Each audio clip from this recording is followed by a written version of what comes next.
Catarsal, what's up, Pooch? Did you hear what happened at the big wheel? At the mill? Yeah, the place by the Jehrofta stream. What then? As the water's rising up this mystery. Good day to you. My name is Henry, and I've heard in the village that you're a renowned strongman, juggler, and moreover, skilled with a weapon. Is that true? Depends. Why do you ask? I'm looking for someone to help me. What's it about? Well, it's complicated. But the short version is, a few days ago I barely avoided the gravedigger's shovel. I thought I was done for. That's how badly beaten I was. And now, well, I'm feeling a bit unsure in combat.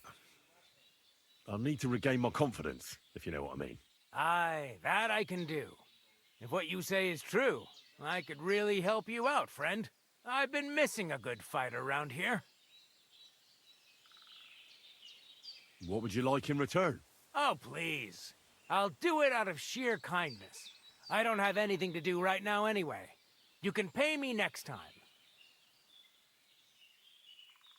We can start right away. All right. Follow me to the arena.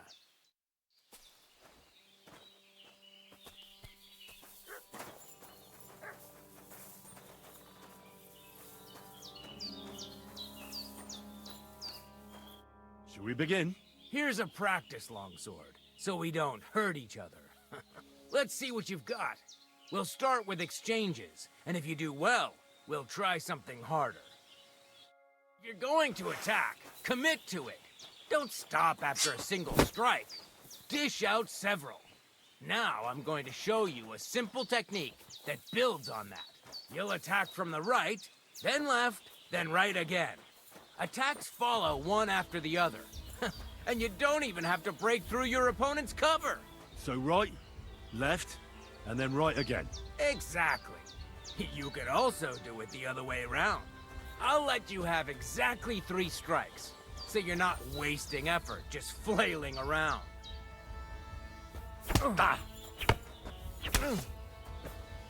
Nice. Now do it again. Well done. Aye, you've got the hang of it. Let's try something more difficult. I'll teach you a real technique. You start with a slash from above, then from the right, and when your opponent expects another attack from above, you do a quick sidestep and drag your blade horizontally across his belly. So I'll start from the top, then from the right, and then... From the left. Remember, top, right, and finally left. All right, let's give it a try. I'll let you make 3 strikes just like before. No more. All right?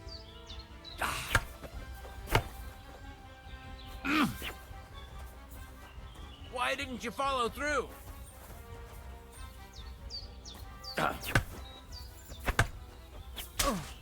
Beautiful. Once more. Beautiful.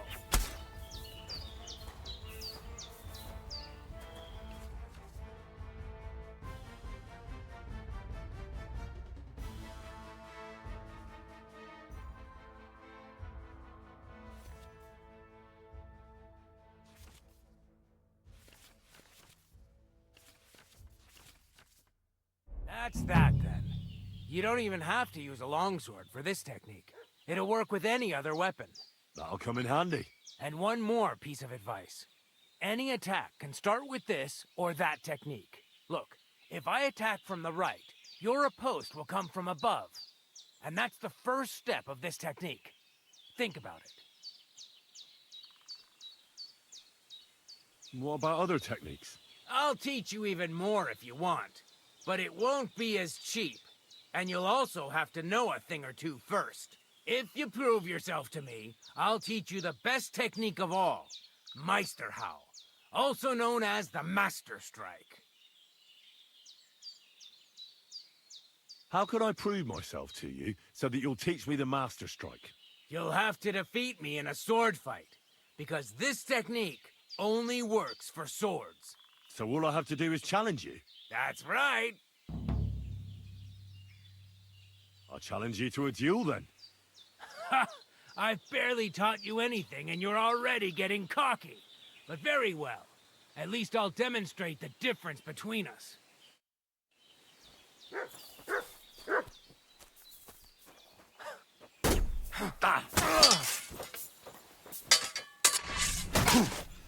Go fuck yourself! Surprised?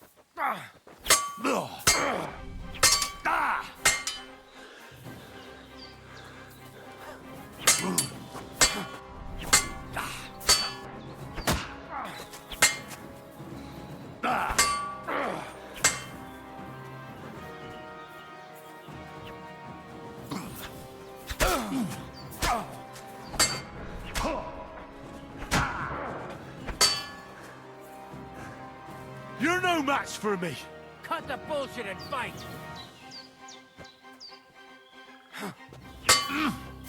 Watch and learn! Ha! Bleeding, are ya? Surprised? Sorry, lad, but it's too soon for me to teach you the Master Strike. Let me try it again. Nonsense. If you can't defeat me fresh, you won't defeat me all bloodied up. I'll tend to my wounds and be right back. Very well then. I'll wait for you here. Get a move on.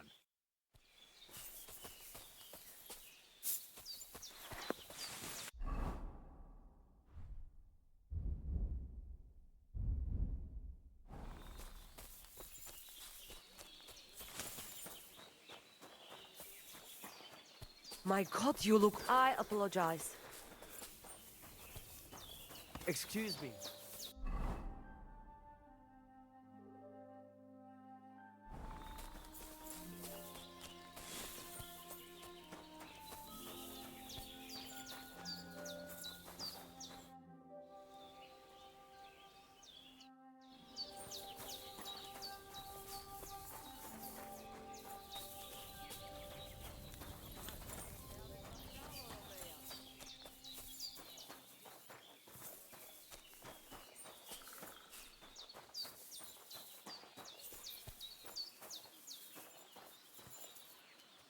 Oh, greetings.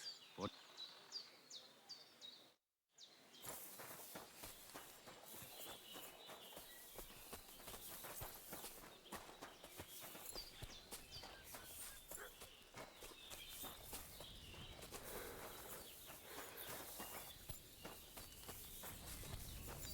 God be with you. Farewell, my friend.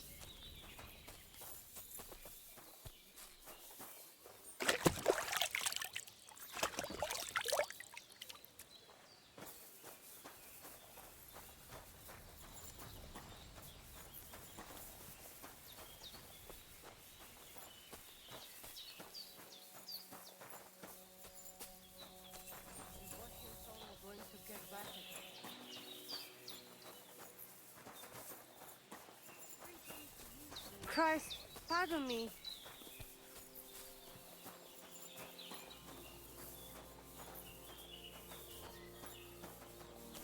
Good day. Good to see you.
What did you get yourself into, lad? Go and see the surgeon before you bleed to death. Nah, I've survived worse.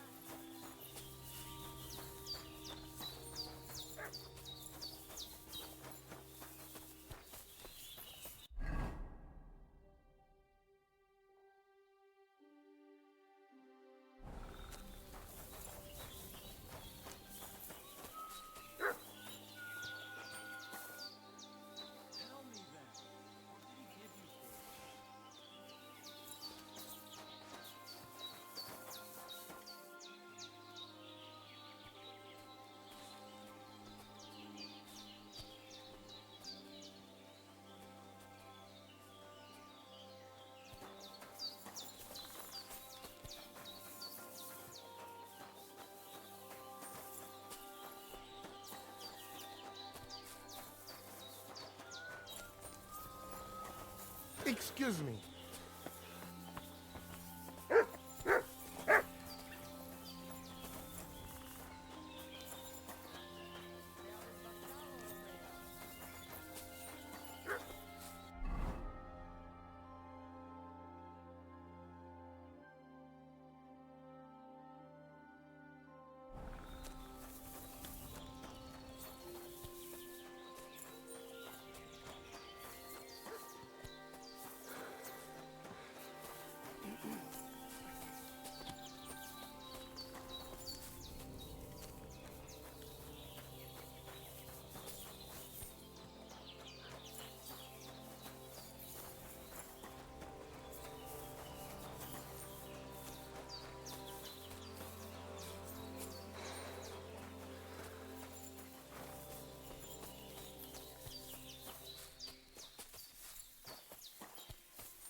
Careful.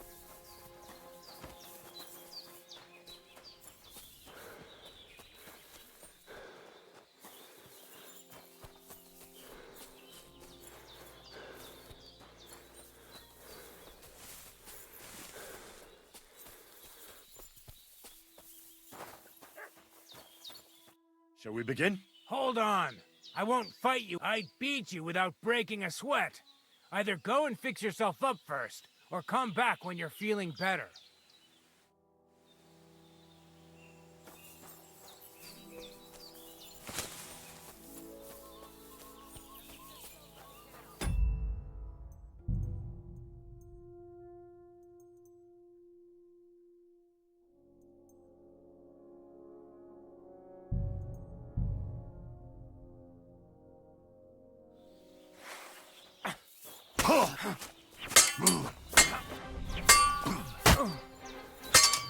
No, you don't.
You've no chance against me!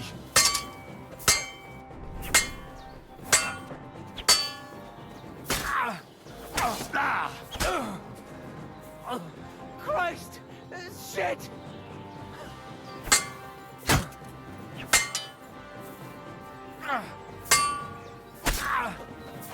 So, do you think I have what it takes?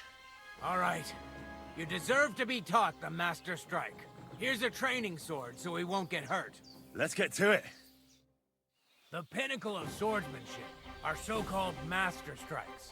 You can only perform a technique like that with a sword, no matter if it's short or long, or if you're using a shield.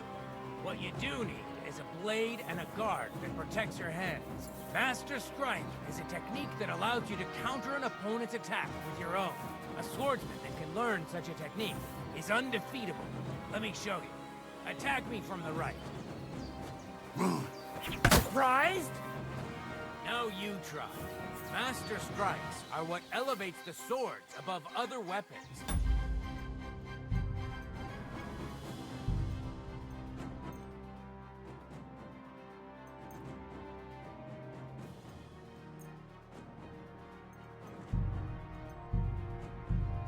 There is no defense against them.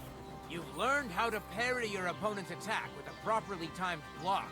But this time, you attack instead of blocking. Timing and direction are everything. Hit your opponent at the right time and from the right angle. I'll attack slowly from above. You take up position with your sword below and strike against my attack.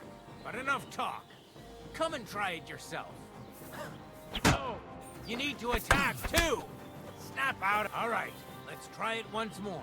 But this time, I'll attack from the side. Now pay attention. If I hold my sword to the left, put yours to the right. If I'm on the right, get ready on the left. Master Strike works only with an opposite strike. Otherwise, it's the same. You strike when I begin my attack. Ready? Always. Good. Again.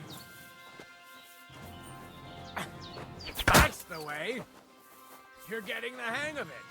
Now let's try it for real. I'll fight you normally, and you have to pay attention to which direction I'm attacking from. Then attack from the opposite side. I understand. Let's start.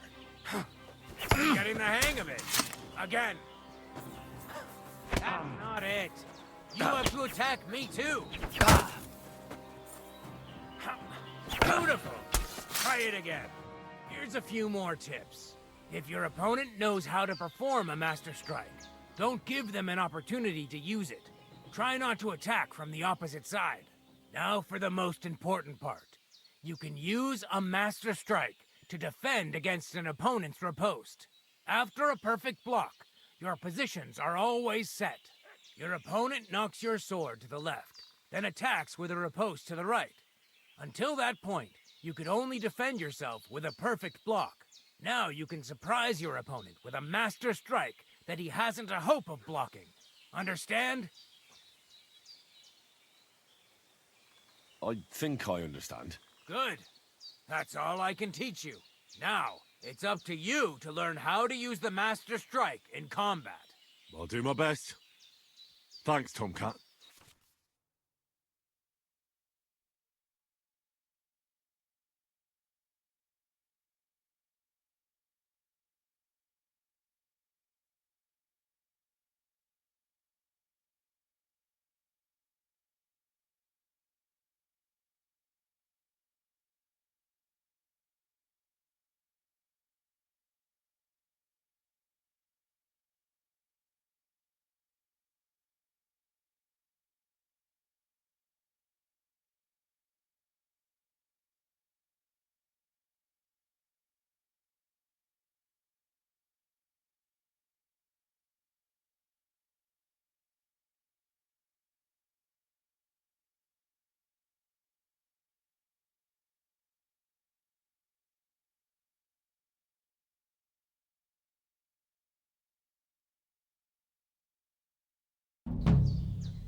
Can we practice the technique you taught me? All right, follow me.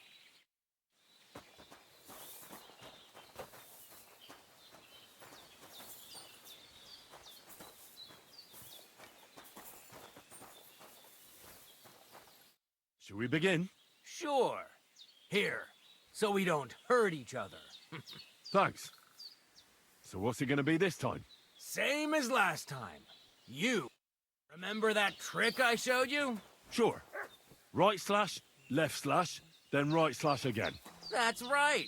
Or you can do it the other way around. Well, shall we get started? Ugh. Nice. Now do it again. Beautiful. Now show me the technique I taught you. Ah. Wrong. Again. And this time from the right direction. See? That's the way. Again. Beautiful.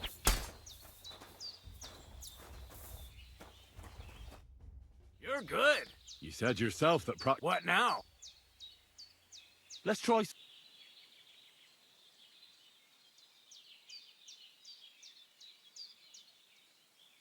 Why should I use a perfect block when I can do a master strike? That depends.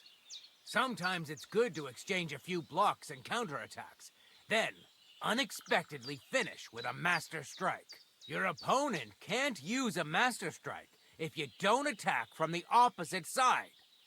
Try changing the position of your blade. Attack unpredictably. If your opponent uses a perfect block and his riposte is headed towards your blade, attack instead of defending, and you might win the fight.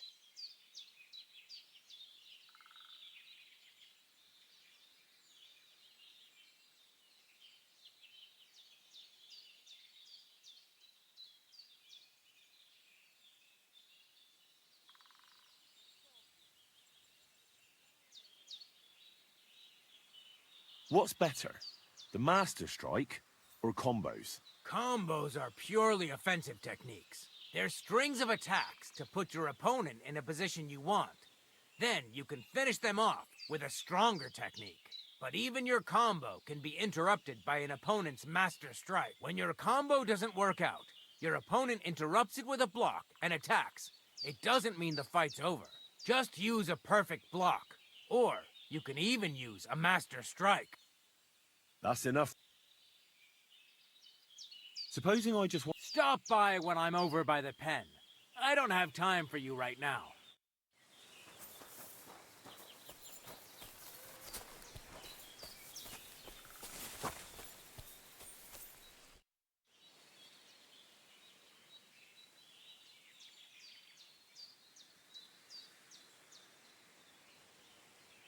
Let's fight. And what'll it be? A practice fight isn't it? And what's your weapon of... I want a short... And what should... Take a short... Very well. I'm ready. I'll hold back for now. Tell me when I can start attacking.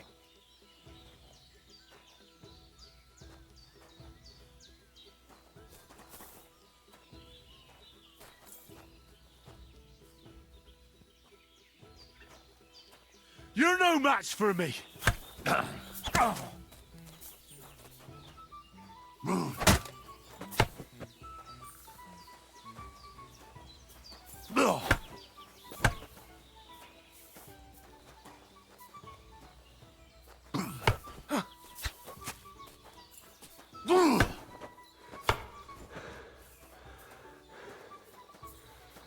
God wills it!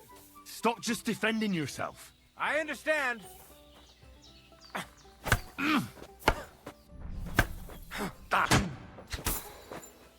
I'm just getting warmed up, you shit!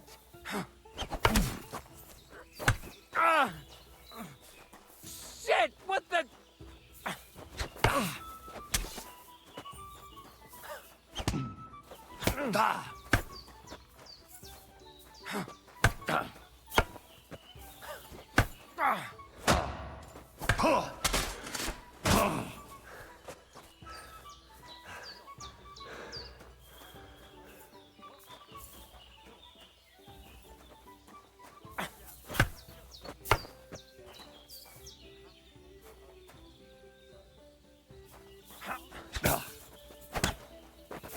You won't get...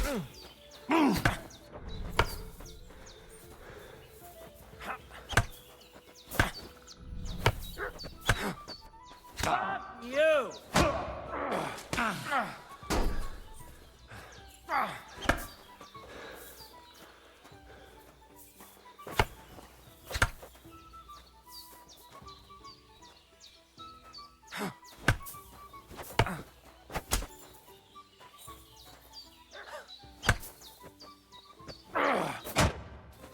You won't...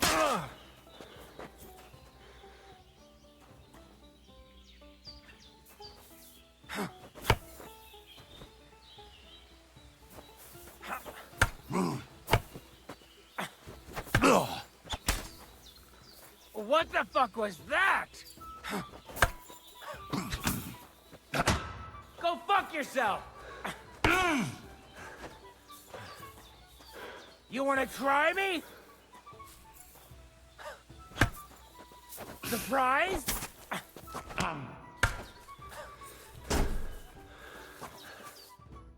Enough. I think I've given you a good workout. What now? We can continue as soon as you catch your breath. One more time. Same as before. Very well. Let me know when I should start fighting.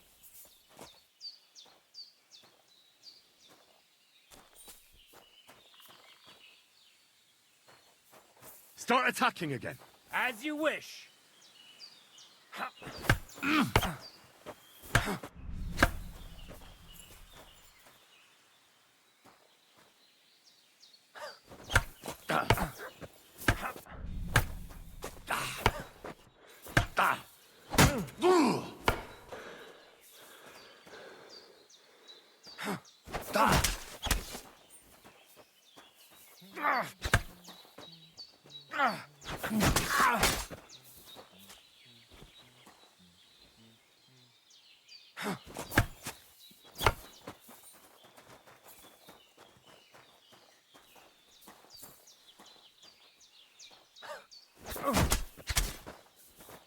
What the fuck was that?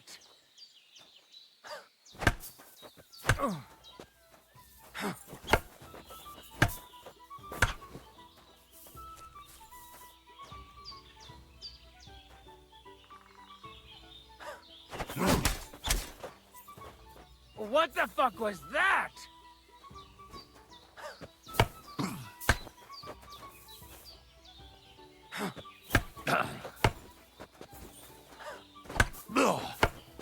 What do you want?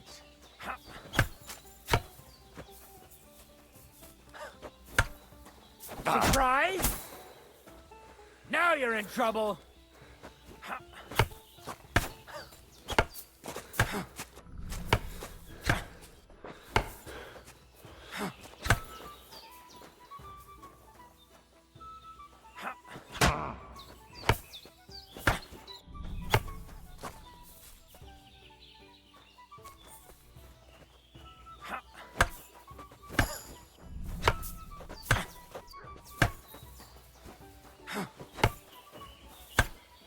Watch and learn.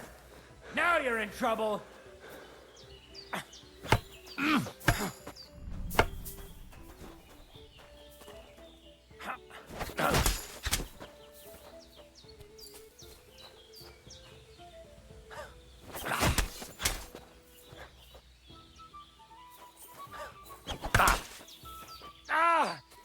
What the?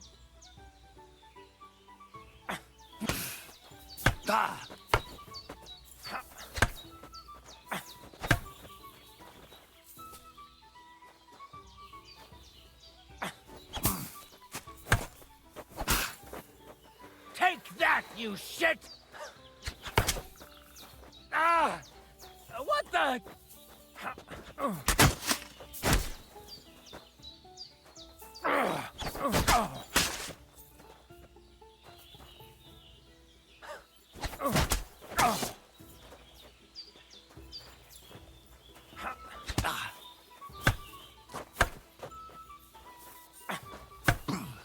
Surprise? Now that's what I call an opener! What the fuck was that?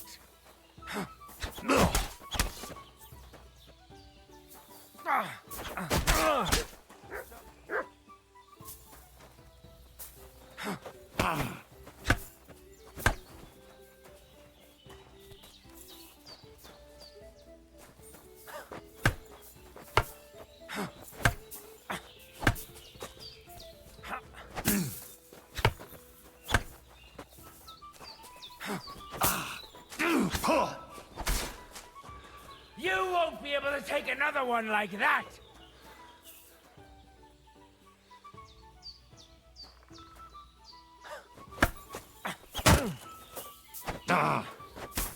Watch and learn!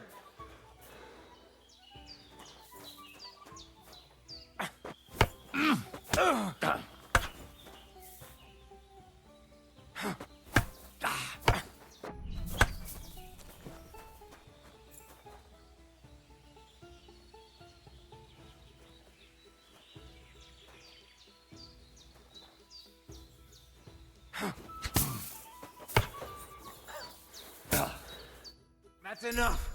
Let me catch my breath, then we can carry on.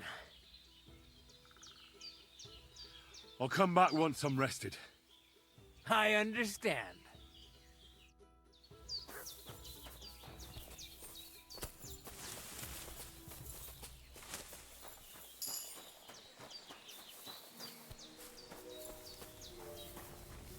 I apologize.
Te aveți bactalo, Romea.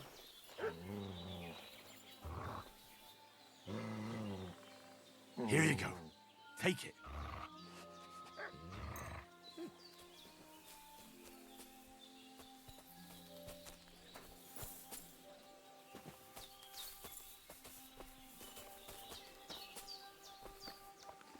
Nice scarf. Must have belonged to Marika.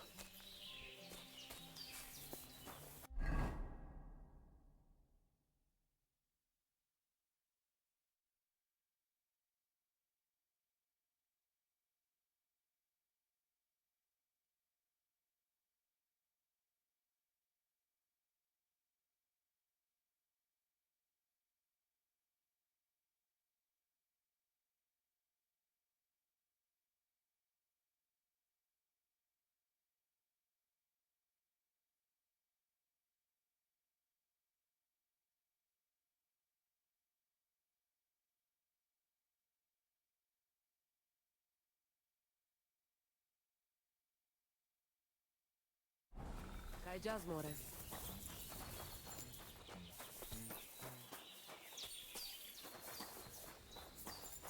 Save your whistling for the cows you love.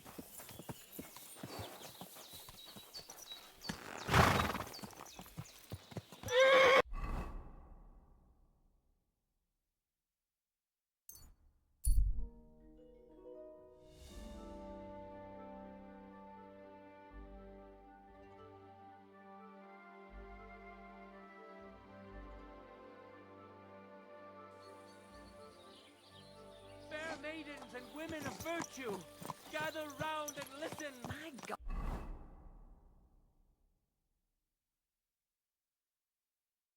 I have to It's warn very you much. about the greatest evil and danger on God's earth. Men's cruelty and wickedness. Any other fairy You tales? may say that God created Adam and all men in his image, so they can't be all that bad. But that's just what they It happens. Just watch where you're going next time.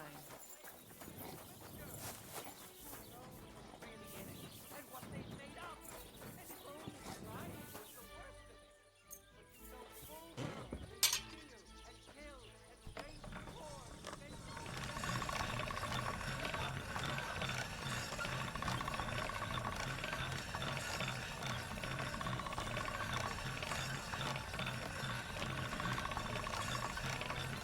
Oh, you fools.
About what I'd expect from you.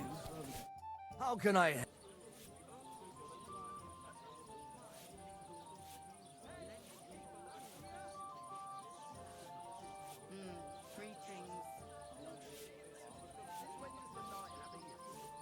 Where did you say the lads who found the water goblin's treasure go swimming? Near the pier on the Rock Tower Pond. I'm afraid I've got bad news. I found the lads, but they were dead. They drowned. Christ almighty. I told them they should have returned the treasure. Those poor lads. Such foolishness. Thanks anyway. I'll let the Troskovitz gravedigger know. He'll bury them. What a day How that about the was. Ballad of Sinful Sally? Or my opus? What are you here? Ale, ale, you stir my blood and make the ugliest woman look good. You call that poetry? It's the bleating of a goat. It's a poem that every man Jack can understand. Unlike that airy, fairy, lovesick, whiny of yours that not even the parish priest can make head. Your room, innkeeper. What about it? I'd like to rent for the long term. As you wish.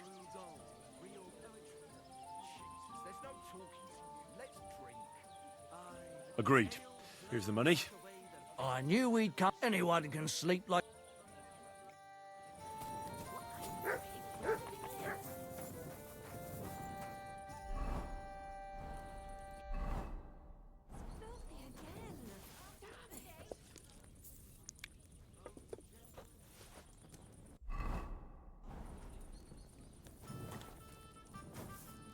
it. Here we are. Why?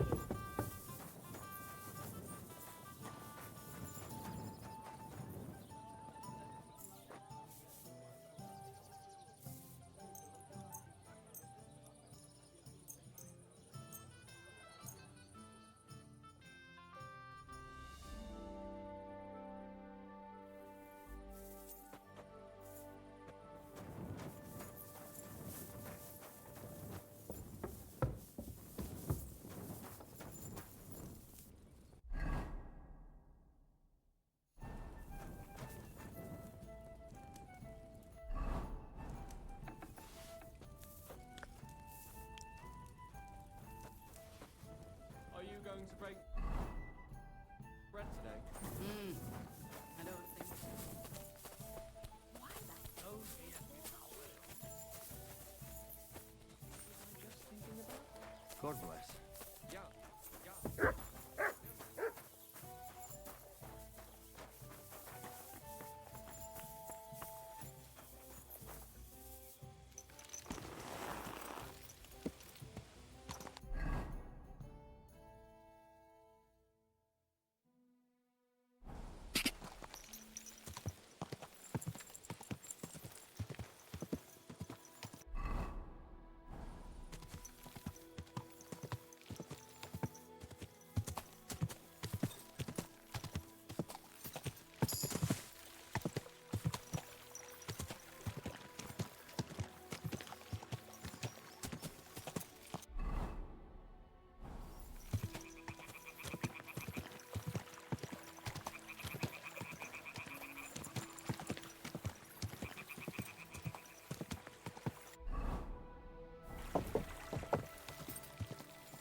Whoa!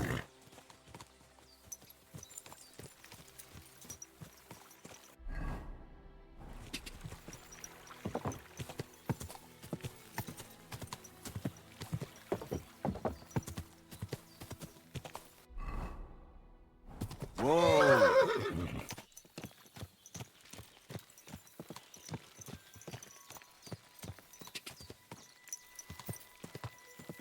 Whoa!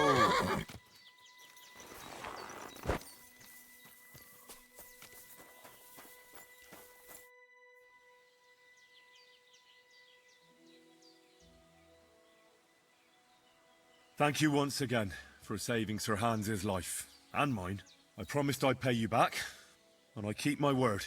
So please accept this token of gratitude on behalf of me and Sir Hans. Thank you, Henry. You're an honourable man who doesn't make promises lightly. I'll put it aside for Pavlena, but don't waste any more time on me, and go and look for Pavlena. I'm very worried about her.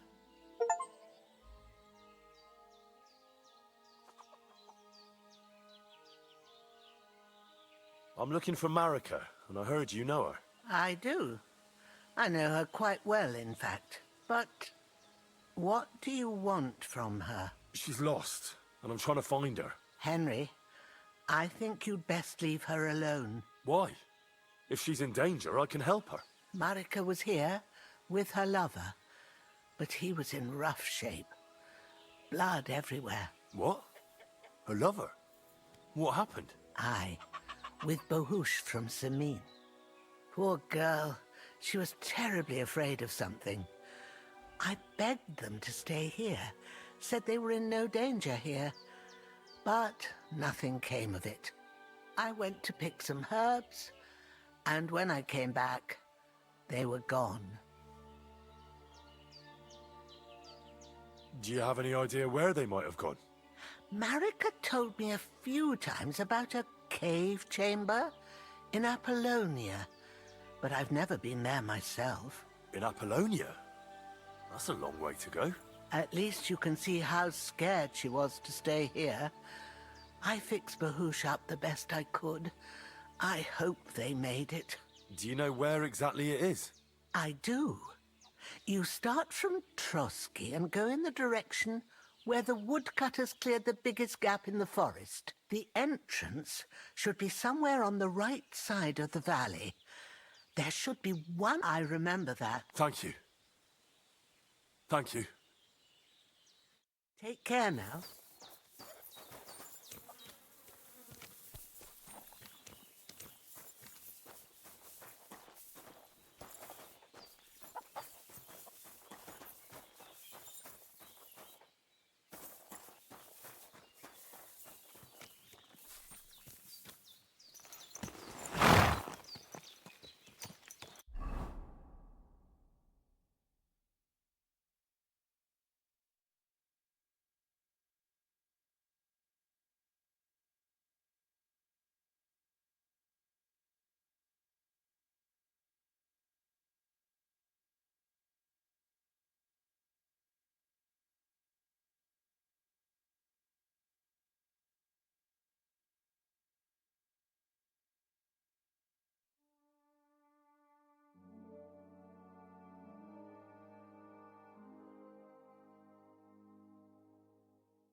this feeling that his time's nearly up. Does he get it off all? Nearly all the time. And he's always threatening to leave everything to the church if I don't go and see it. Aye, once old folks start getting soft in the head. Exactly. Let me tell you, I'd rather try tours. Lord be with you. I'm looking for Pavlena from Zhelyov. A young girl, pretty, weaves baskets. Have you seen her? Old Bozhena's daughter Aye, that's her. comes here selling baskets, Yes, ointments and all kinds of remedies. yes, that's the one. I ain't seen her. Try the rat house. Thrush, the bailiff, knows what goes on. I need something repaired.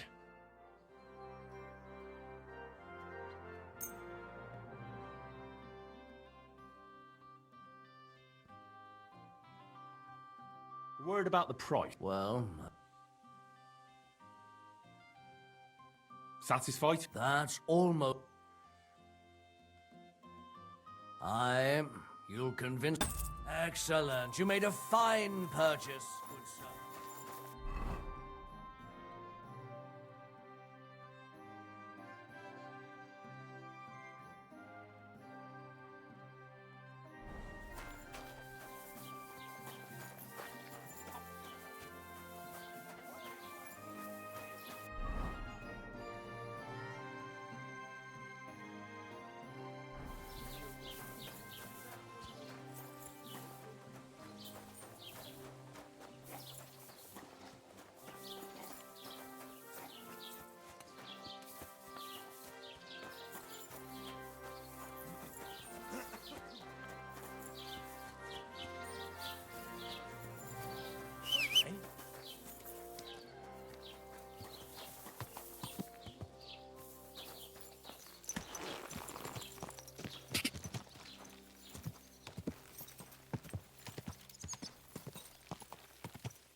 Whoa, whoa.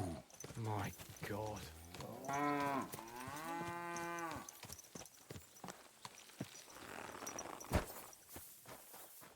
God bless.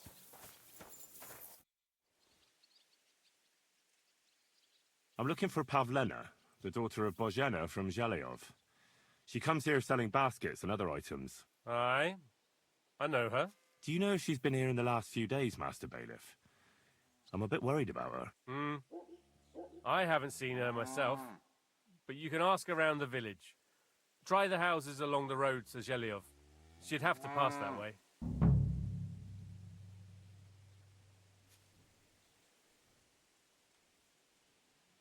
What can you tell me about Pavlena? She used to live here with her mother, but then we drove them out. She's not the kind of girl you'd notice much, but she knows how to take care of herself. I let her come round here because, well, maybe I've gotten soft in my old age. But I reckon children shouldn't have to pay for their parents' sins. Don't you think? Why did you drive them out of Troskovitz? What happened? Bozhena was our midwife. It ain't the cleanest trade, but it's needed. Women all over the domain used to call for her help with births. Only, as it turned out, bad help is worse than no help at all. I won't go digging up old grievances, but believe me, we had cause enough to drive that old witch out of here. Has Pavlena got any friends here? Acquaintances? There's Roman, who brings us wood. Roman? Who's he? A woodcutter like his father. May he rest in peace. He lives just off the green. His hair is red like embers.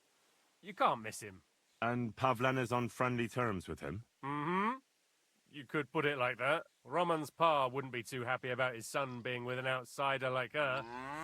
But all he can do now is look down and weep. Not that Roman ain't a decent lad. Honest and hard-working. It wouldn't surprise me if Pavlena left her ma to be with him. Well, I don't think that's likely. Pavlena left all her things at home. Still and all, you could go and ask Roman if he's seen her or not. Do you think anyone here would want to hurt Pavlena? Troskovich is a decent village. You'd better watch your mouth.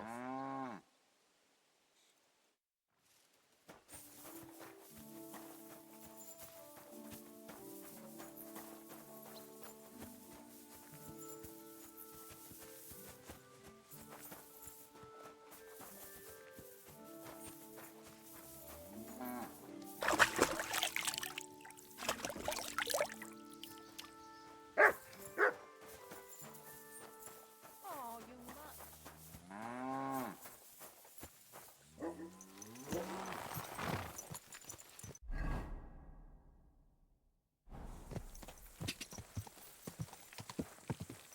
Go!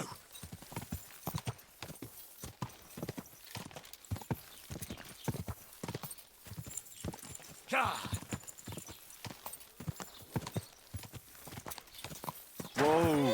Whoa!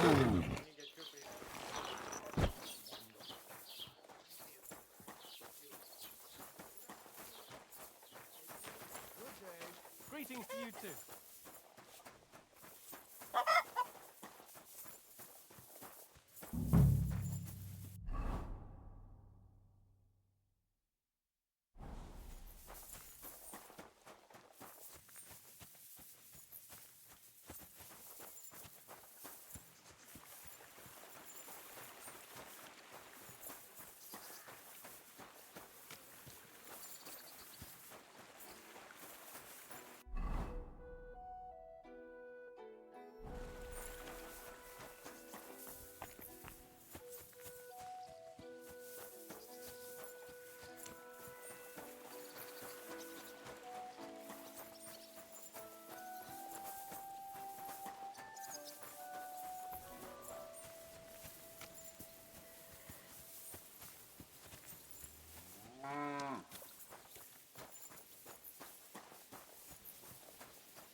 God bless you.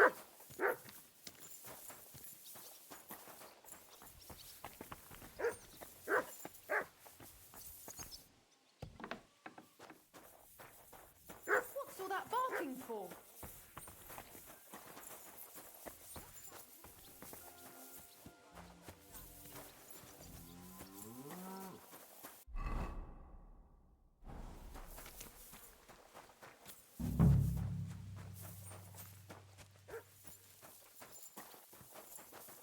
Can I help you?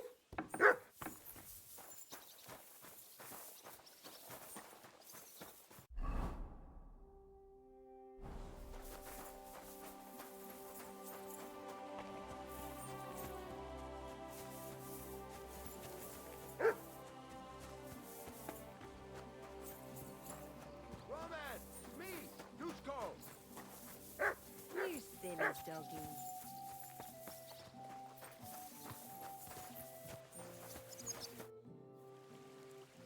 You're looking for Roman? I also need to find him. To ask if he knows where Pavlena is. That sweetheart of his? Well now, I hadn't thought of that. They could be together somewhere, so you can help me look for him. Where do you think Pavlena and Roman might be? Not long ago, Roman was talking over a beer about how him and Pavlena wanted to leave and start a new life. Somewhere where no one knows her and her ma. You think they'd really do it? I took it all with a grain of salt, but after what he told me last time, anything is possible. For Christ's sake, he's got a whole house his pa left him. He wouldn't just leave it on account of her, would he? Well, I don't know about Roman, but I've been at Pavlena's, and it didn't look like she was getting ready to leave. She might have done it in secret, and she'd have reason enough. Believe me. Best to go and look in Roman's house. That should clear things up. All right. Let's go and take a look at Roman's. Great. That is, you can go there. Hang on, you said you two were friends. Why would I go there alone? For one thing, I have to work. And besides, how would it look if anyone saw me breaking down his door? My reputation would be ruined, whereas you, no offense, you're a stranger. You don't have to worry about your good name, do you? But me, I'd lose my livelihood.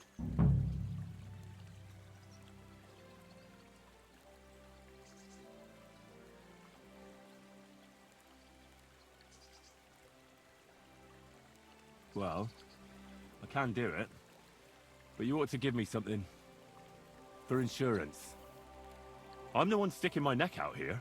Well, if I'm caught there, I'll need a few groschen to bribe the catchpoles, so I don't end up in the stocks. True enough. Here you are. This ought to do it. After you search the place, come back and let me know what you found. I'll be around here somewhere. Excuse me?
Nobody home.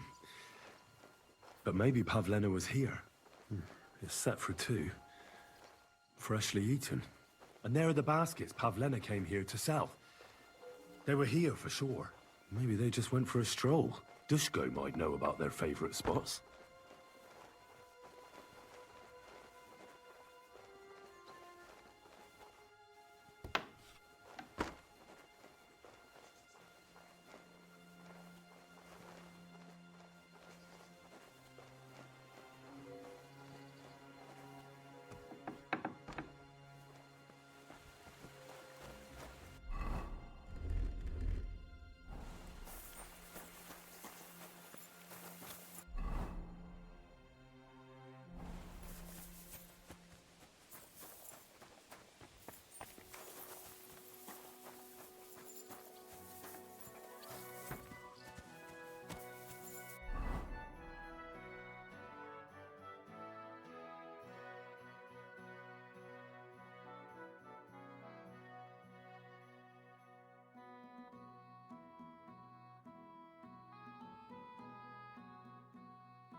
I searched Roman's house. And what did you find?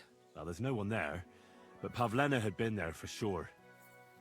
The table was set for two, and I found the baskets that she sells too. You're right. It sure does look like she was there. It can't have been long ago either. The food was still fresh.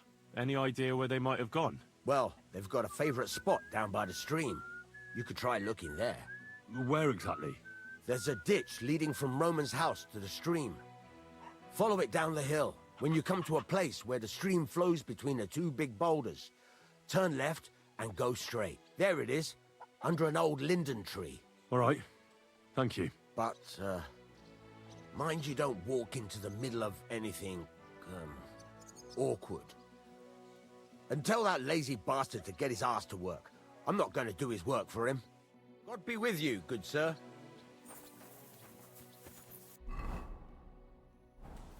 Go sniff somewhere else. Call You that better dog to call heel. back that...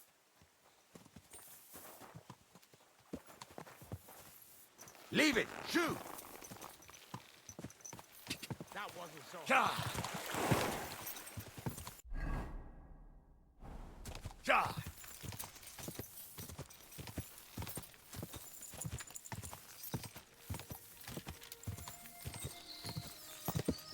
Whoa! Whoa!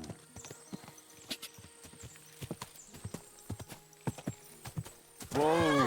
Whoa!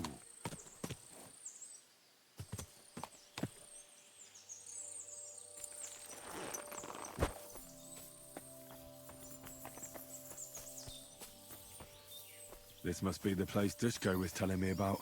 How the local lads bring their girls over here. A trail of blood. We should see where it leads. Christ, there must have been a fight here. Very good. He better not bother us like that again.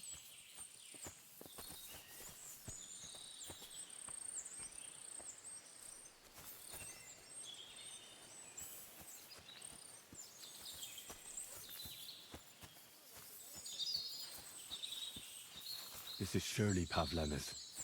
A piece of her dress. This doesn't look good. If I give it to Mutt to sniff, he might catch a scent.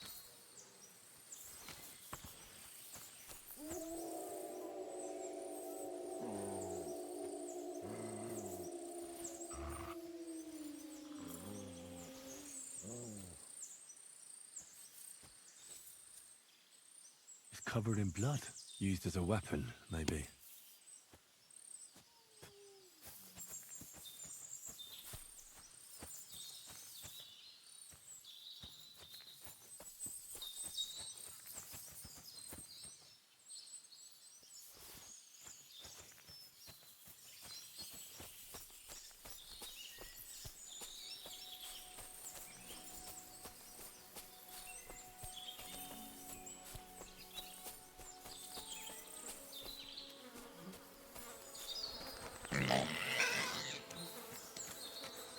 Jesus. Come here. This must be Roman.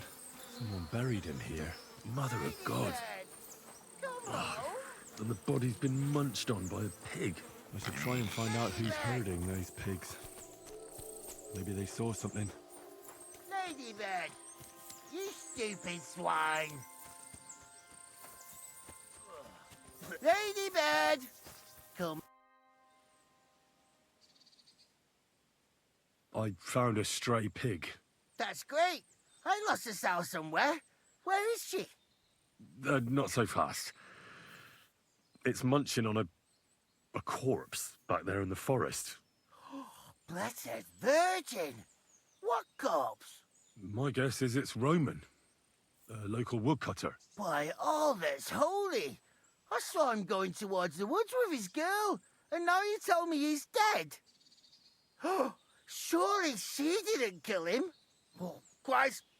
I think I'm gonna throw up.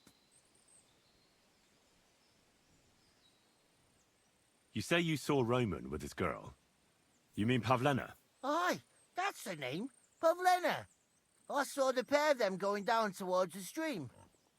Probably for a smooch. The two of them are pretty close. That is, they were. Oh, you think the girl might be mixed up in his death? I hope not. I'm trying to find her too. Have you seen anything suspicious going on around here? Suspicious? Like how? I don't know. Someone carrying or dragging something? That corpse didn't walk there on its own. Hang on now. I did see something a bit odd. One of the farmhands came from the woods in a big hurry. And he was carrying a spade. Which one of them was it? Straw! That is Slavobor. But everyone calls him Straw. He works on Yakish's farm. A big farmstead in the south of the village. Oh, do you think he could have killed Roman? Who knows? But it does seem like he buried him. God's truth. Thanks for your help. I better go and find that farmhand. Oi, and if he really done it, give the murdering fucker what he deserves. Lady, come here. Ladybird, come back before a wolf eats you.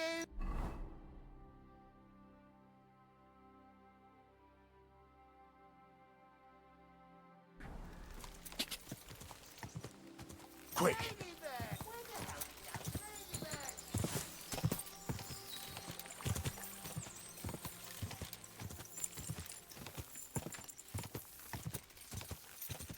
What?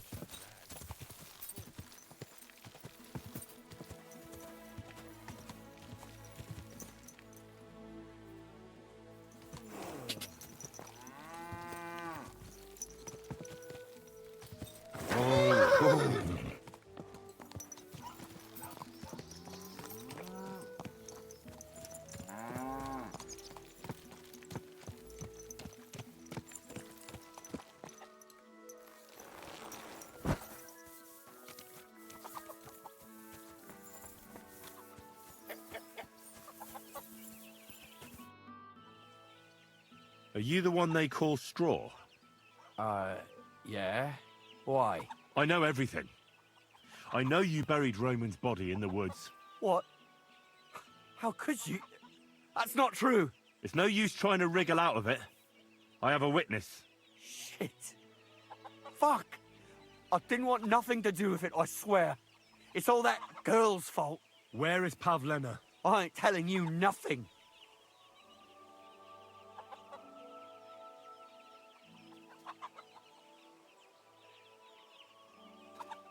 Take it easy. I don't want to do you any harm. I just wanted to know what really happened with Pavlena and Roman. All right, then. Well, it all began in the tavern. We were boozing with Yakish.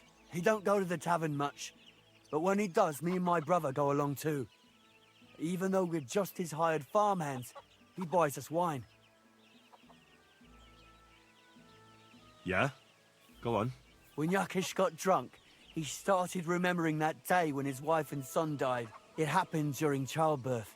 And to this day, Yakish blames Bozhina, the herb woman, for it. She was the midwife. I don't know if it was really her fault, but anyway, the boy died and she didn't baptize him, even though she had every right to do it. The little fella died unchristened, so his soul is damned for all eternity. That's not right.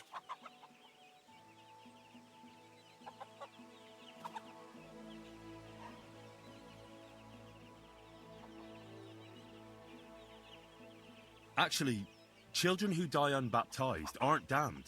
I heard a priest once talking about some place called Crimbo or something. It's like hell, only the colours are different. And it's, I think, underground? Or in Prague. Can I carry on? Right, yeah. So, you were in the tavern with Yakesh, and...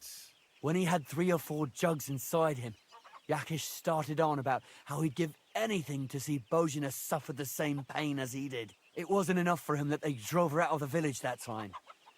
He wanted to pay her back even more. I hope for your own good, this isn't going where I think it's going. No. Listen, my brother, Ota, he was always the sly one out of the two of us. he came up with this idea that we'd lie in wait for Pavlena when she came to sell her baskets. I see. Božena's daughter for Yakesh's son. No, it wasn't like that. We didn't set out to kill her, just to give her a bit of a hiding and tell her not to come back here again. Then we'd lie to Yakesh that she was dead, and he'd reward us with... well, he's got 2 girls to marry off, and Marusha's a pretty one. But he'd never let either of them marry a hired hand unless I'd done him a worthwhile service. See? Tell me what you did with Pavlena, you fucking idiot. We followed her along the path to the pond, and then we jumped her. Only then her fella turned up, Roman. As soon as he saw us, he charged us like a wounded boar. And he held my brother by the throat and pounded him like a madman. So I grabbed a rock and smashed him over the head with it. I never seen so much blood. I didn't mean to kill him. I swear. God almighty. And what did you do with Pavlena? She was stunned when she saw what happened. So my brother grabbed her and dragged her into the rocks while I went to bury Roman. We couldn't just let her go after she'd seen everything. Where in the rocks? To the south of Zheleov. There's a kind of gorge there. An abandoned poacher's hide with a ladder leading to it. I've told you everything. What are you going to do with me?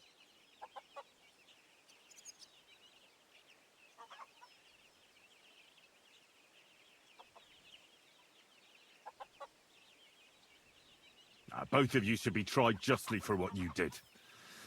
I'll take you to the bailiff and leave the rest to him. Kurva, I really didn't want it to end like this. I brought you Slavobor. They call him Straw, from Yakesh's farm. He and his brother attacked Pavlena and killed Roman. Then Straw buried him in the woods. For the love of God, Straw! Is this true? We didn't mean to kill anyone. We just wanted to give Pavlena a scare, and Roman went for us. It was self-defense. Henry, is it true what he's saying?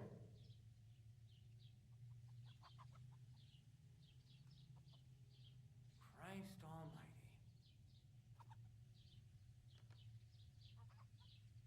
almighty. Straw killed Roman, but I don't believe he did it with evil intentions. You should be lenient. I'll take your testimony into account. You'll be locked up in the rat house, Straw, until we decide what to do with you. Thanks for bringing him in, Henry. Roman's murder can't go unpunished.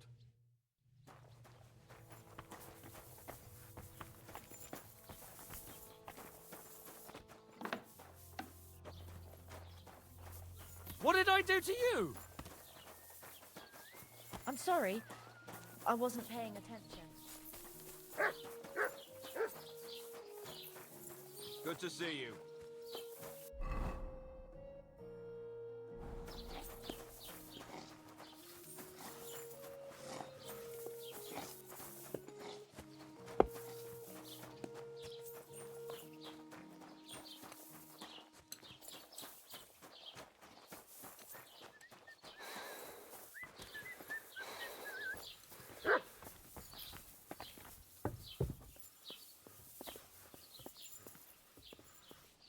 Herzlich willkommen.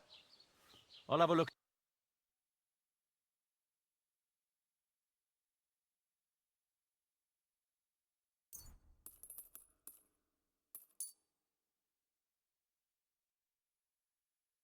Danke, das war ein gutes Geschäft, mein Herr. I'm sorry.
spoiled that belladonna for too long.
Go!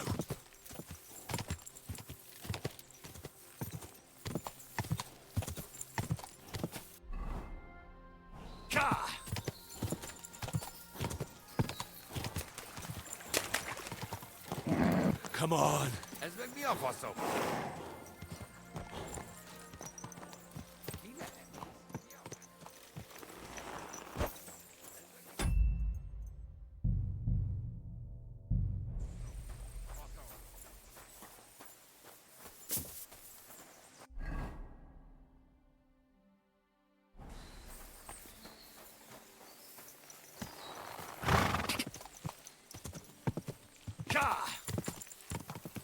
Quick!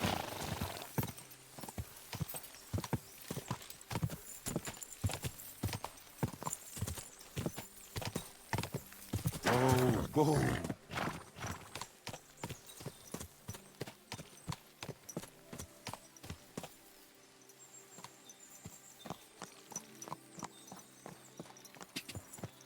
Quick!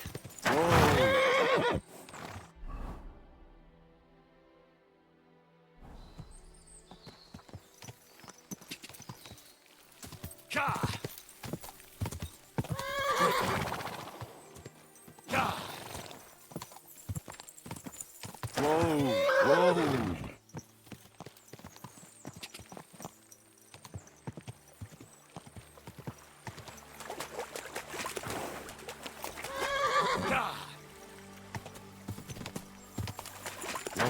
Whoa! Whoa!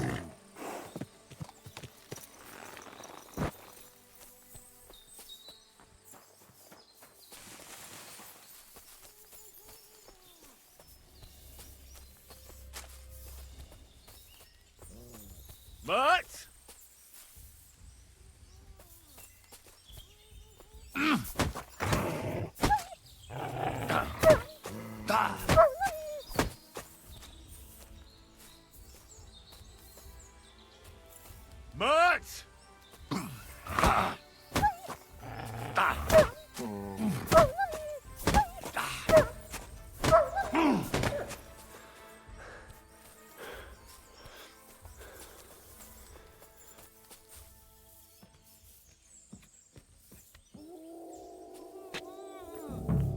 Stop there!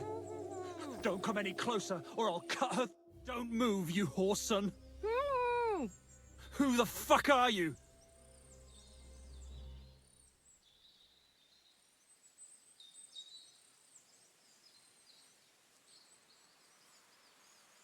Easy. There's nothing to fear. I won't hurt you. Just look at me. I wouldn't hurt a fly.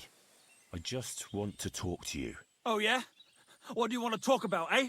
You don't know shit. You've no idea what that girl and her witch of a mother did. Calm down. We can sort it all out. I know Pavlena and her mother. They saved my life. Ha! And you've come looking for her out of gratitude? Tell me who sent you.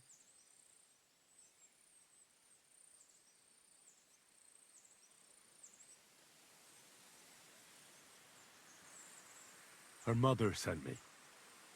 She's worried about Pavlena. Shit. I might have known that old witch would send someone. Kurva. I never wanted it to end like this. You gotta believe me. I just wanted to give Pavlena a scare, but then that fool Roman got mixed up in it and... I never meant to kill anyone! Shit! Take it easy. Don't fucking tell me to take it easy! How did you get here? My dog Bristly was guarding the entrance. What did you do to him, you bastard? And where's my brother? He should have been here long ago. Talk, or I'll slit her throat. Why are you doing this? Why pick on Pavlena? It's Yakash's doing. Bozhena killed his son. He was always on about paying her back for it. And he's got a huge fucking farm and 2 daughters to marry off. He'd never give them to ordinary farmhands, unless he owed them a debt. So you did it to get into his good books? It was the only way. I don't want to spend my whole life shoveling shit.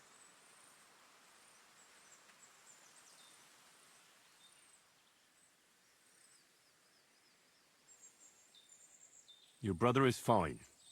He sent me here to talk to you. He doesn't want you to kill Pavlena. Why would he take you into his confidence?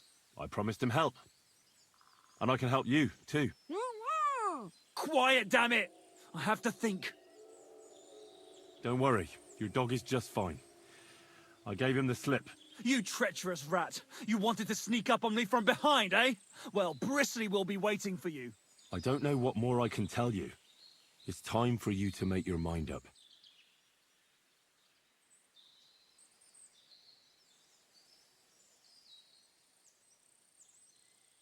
Look, let Pavlena go, and I swear I'll let you walk away unharmed. How do I know you're not lying? I swear it. That means nothing. And anyway, what would I do then? She knows everything. She'll tell on me and I'll be fucked.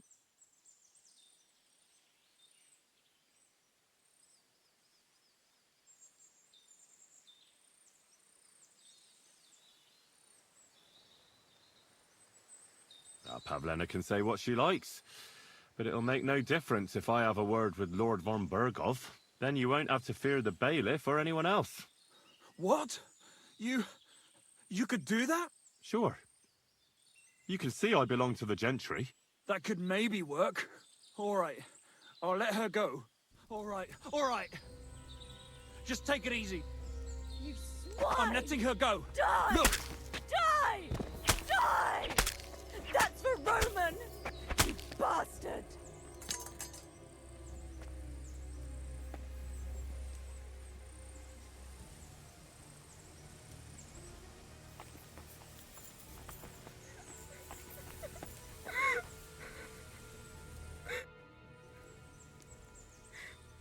You killed him? But he let you go. So what? He deserved nothing better. No, you're right. He had it coming. Yes, for what he did to Roman. I have to get out of here. Will you take me back home?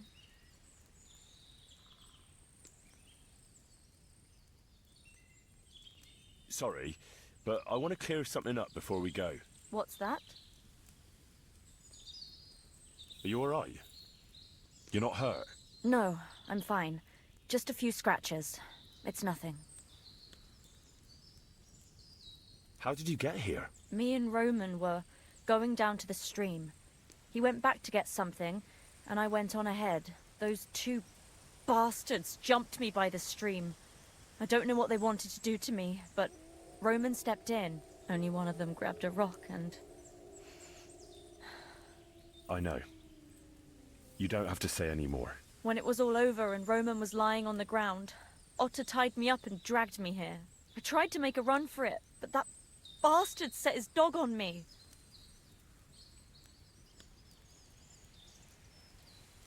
That's all I need to know. So, can we... We can go. I'll go with you. Good. I don't want to spend another moment here. Of course. Let's go then.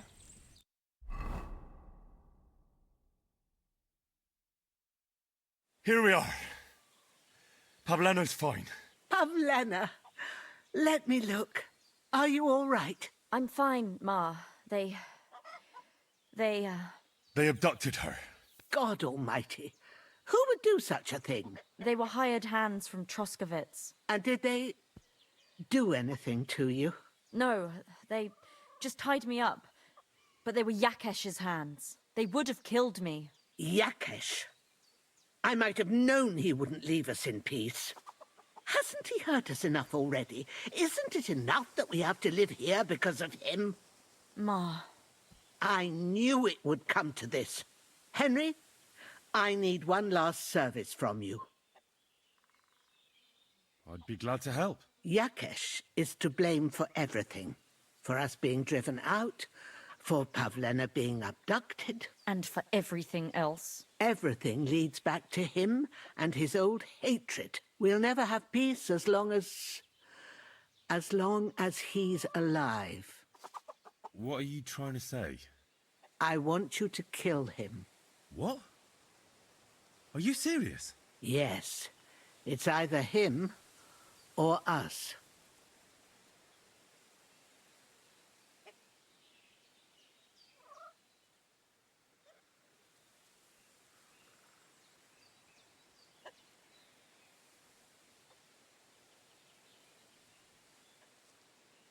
What happened between you and Yakesh? That's old history. It was because of him that they drove us out of Troskovitz. You lived in Troskovitz? For generations. I was the midwife there for years, just like my ma before me. So many children we brought into the world. Yakesh's too, except for one. What happened? The birth started sooner than it should have, and Yakesh didn't send for us on time. He thought since Ludmilla had already given birth to 3 children, she'd manage the 4th on her own. Little Marushka came to get us, though, but by the time we arrived, it was looking bad. I did what I could. I gave her poultices and herbs to inhale, but the child was feet first and wouldn't come out. No matter what we did, it clung on and wouldn't budge. In the end, it died. When we finally got it out, it was too late. He was, ripped apart. I remember that. Pavlena. It was a boy. Yakesh's only son. He wouldn't listen. He had to look at him. Right after, he threw us out. Ludmilla died during the night, probably all alone, from exhaustion and pain, or maybe distress. Yakesh blamed us for everything, and the whole village listened to him. They drove us out. Past the boundary stone. Yakesh turned all his anger and hatred against us. But it was us who tried to save his son.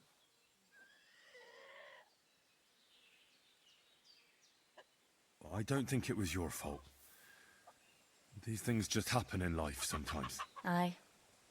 Everyone dies. Yes.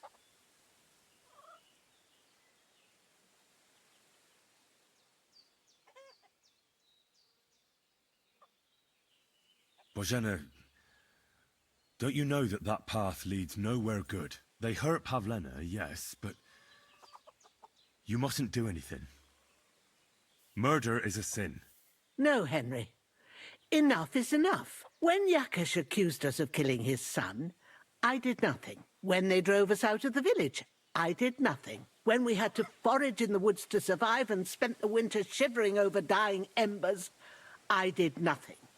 And now, when Yakesh tried to kill my daughter, you tell me I should do nothing?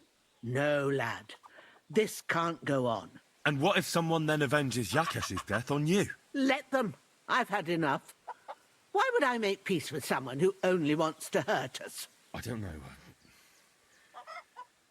There's just been enough death already. When is it going to end? It'll end with Yakesh's death. There's no other way. If you think you can convince Yakesh, go ahead and try. But I can tell you now it'll come to nothing.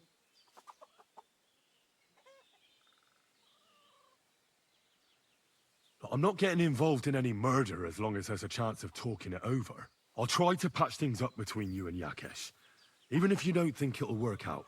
As you wish. But when you fail, you'll know what needs to be done. Otherwise, this will never end.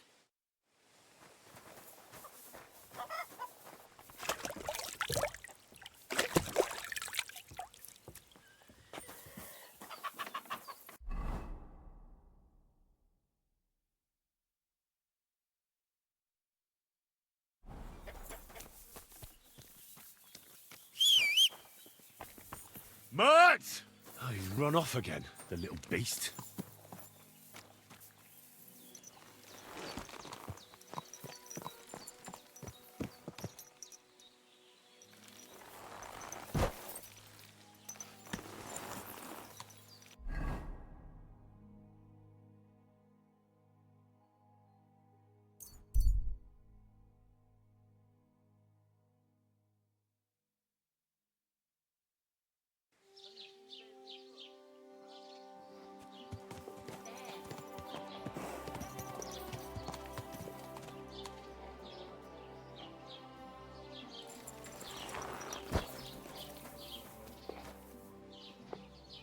Free. You have a kind master, eh? Look what I have for you.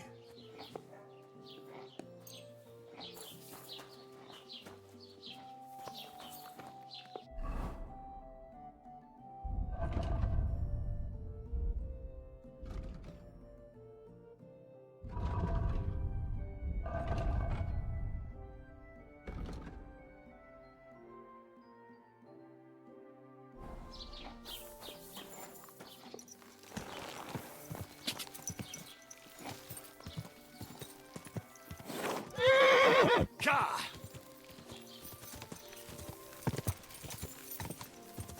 Ka! Whoa!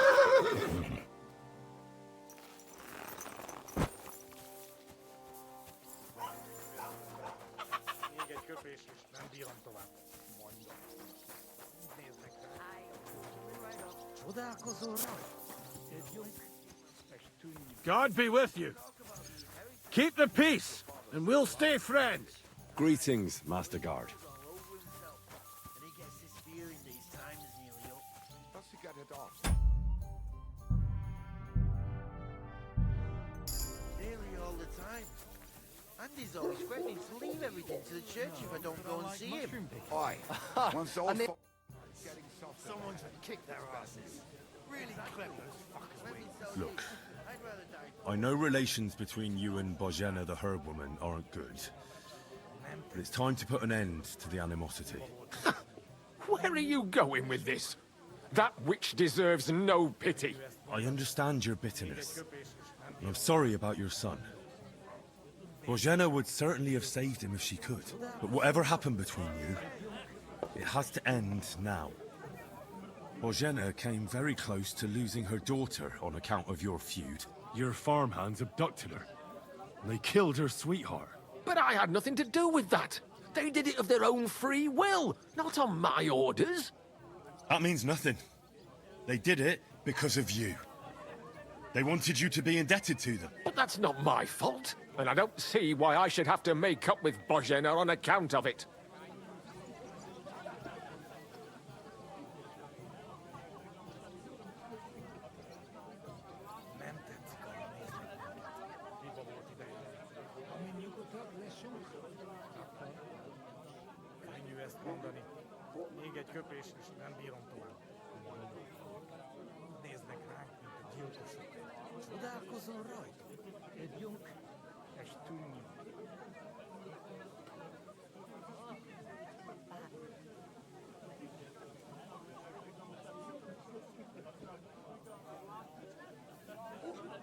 Whether you ordered it or not, you're still guilty.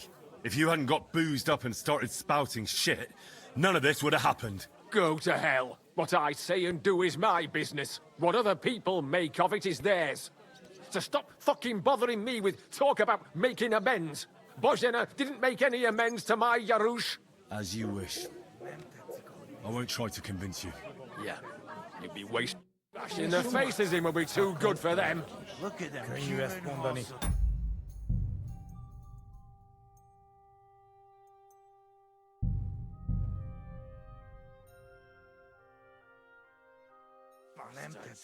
Someone should kick their asses. Really clever as fuckers wings. Human horses. Look, I understand, but whatever happened, Bozhena, you're... But I had nothing. They did. I mean... But that's not. And I don't. Listen, I know a thing or two about revenge. And believe me, sometimes you just have to say enough and turn the other cheek. Because otherwise, it will never end. You know nothing. I can't simply forgive her. Well, then do it on account of Pavlena. Where did I put it? After all, she's not to blame for anything. But she's the one who's suffering most from your feud. Christ almighty. You're talking like the parish priest. I'll send Bozhena. Compensation. I never wanted anything to happen to her daughter. And she's the one who suffered most from that banishment. She can't have been more than 10 years old. I give my word that I won't do anything bad to them. And those two fools of hands, they won't show up here again. And if they do, I'll haul them off to the bailiff myself. I've already dealt with your hands. Oh. Good. Good. But my offer still stands. Bozhena and Pavlena could return to the village. Very well. It's about time this chain of vengeance was broken for good. Give me the money, and I'll take it to Bozhena. God alone knows whether she'll forgive you. Thank you. It's time for us all to get on with our lives. I hope Bozhena will understand that. I hate humans, bastards. Someone should kick their asses. Really clever.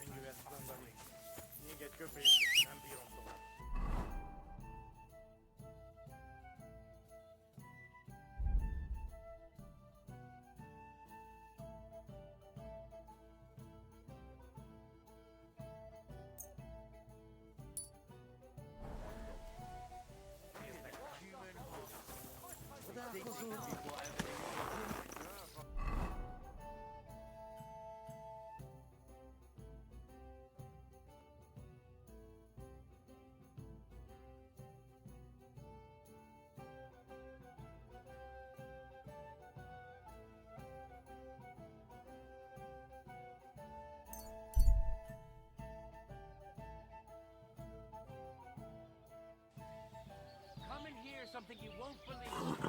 I've traveled the whole world, and now I will tell you the amazing things I've seen and experienced. In the south, I saw a land without end, all covered in sand, hot and dry, with no fresh water. You're my doggy, eh? Call themselves the Blemmy. Come here, boy. Neither head nor neck. Their face is Aye, aye, you silly doggy. Aye, aye, you silly doggy. Aye, come here. Aye, come here. Aye, aye, you silly doggy. Good boy, good boy. Aye, aye, you silly doggy. You're my doggy, eh? Aye, aye, you silly doggy.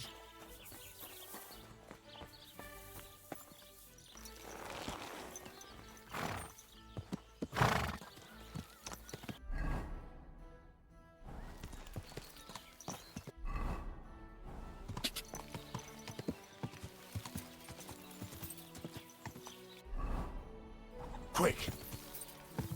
Quick!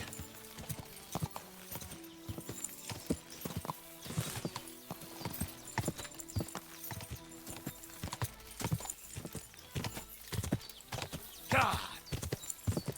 God!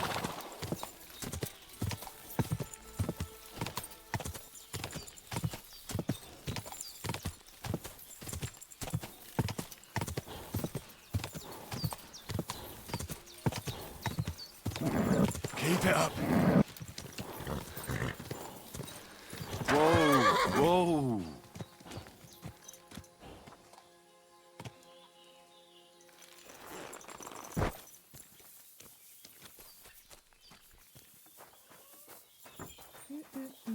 Greetings.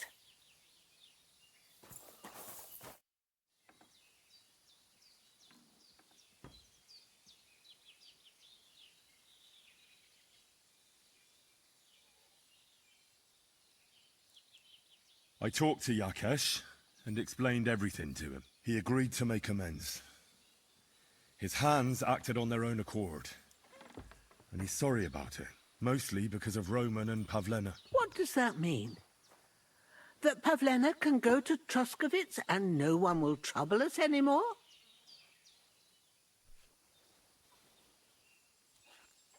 Yes, but that's not all. He gave me some coin for Pavlena, too, as compensation for Roman. Even though he wasn't Pavlena's relative, Yakesh wants to show his sympathy for her loss. Here it is. Thank you, Henry. In the end, you were right. If only we'd made peace with Yakesh before it all went so far. Well, at least Pavlena is safe. I don't know what I'd do without her. We'll always be obliged to you, Henry. If you ever need anything, you know where to come. And you should at least keep half of Yakesh's coin.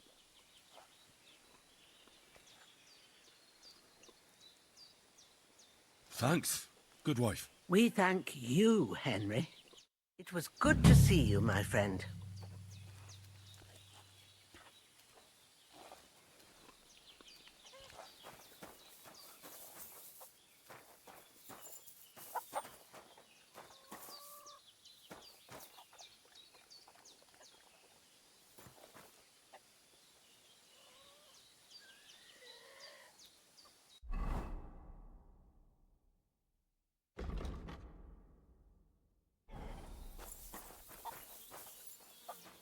You have a kind master, eh, Doggy?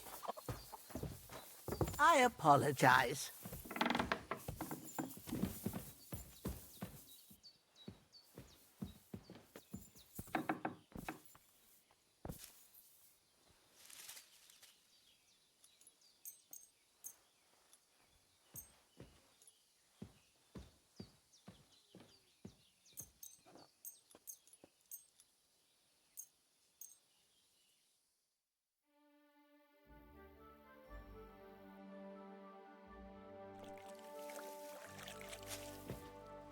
Greetings.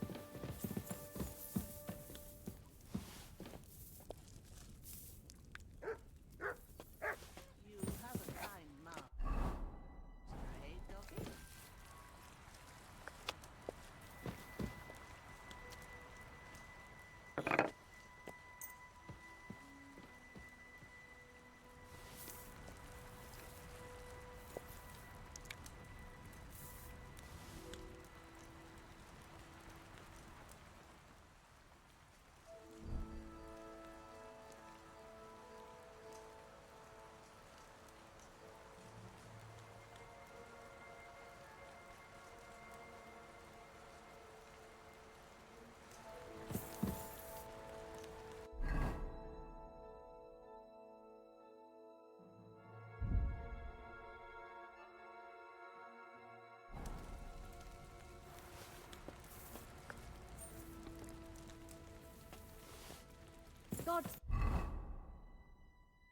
less.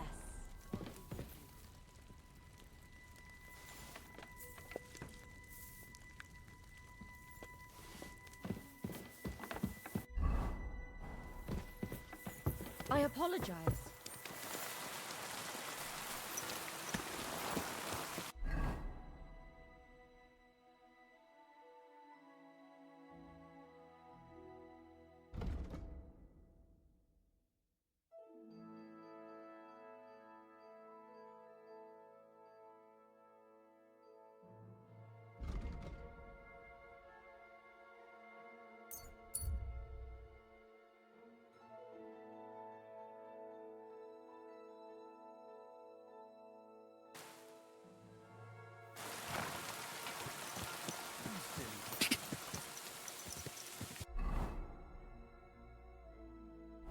Whoa! Whoa! Whoa!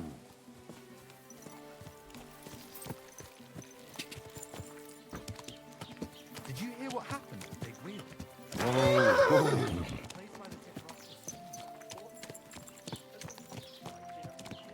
There now.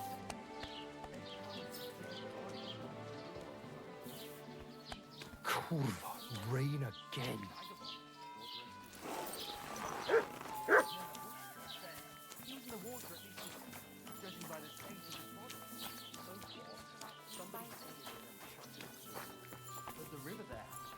What was that sound? Hey, what are you doing here? Not allowed. I never want to see you here again without permission. Can you believe it? Someone bumped him off and didn't even rob him.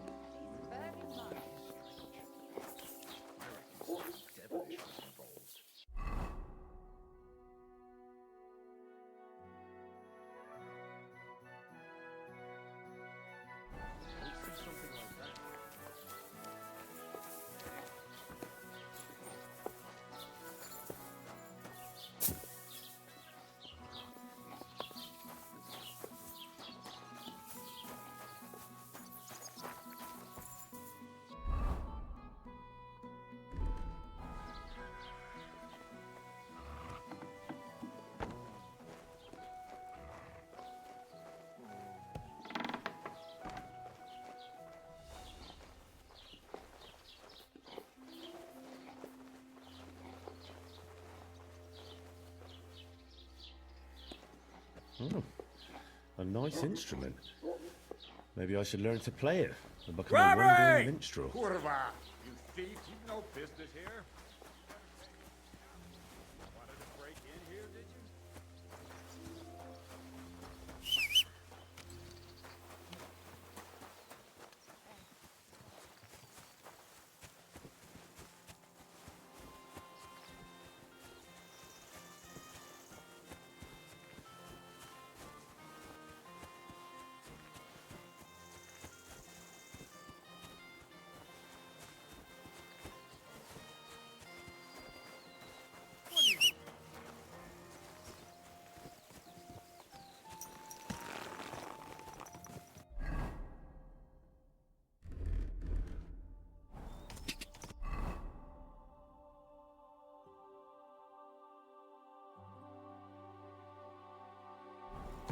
Go!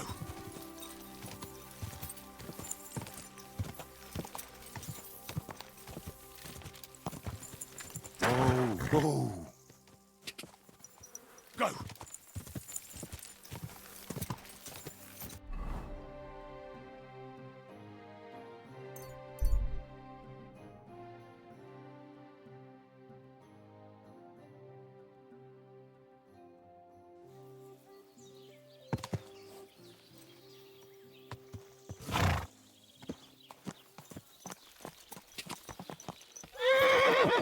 Whoa, whoa. To hell with your meter and stanzas. It's about getting to the... I've got that loot for you. Incredible! Magnificent!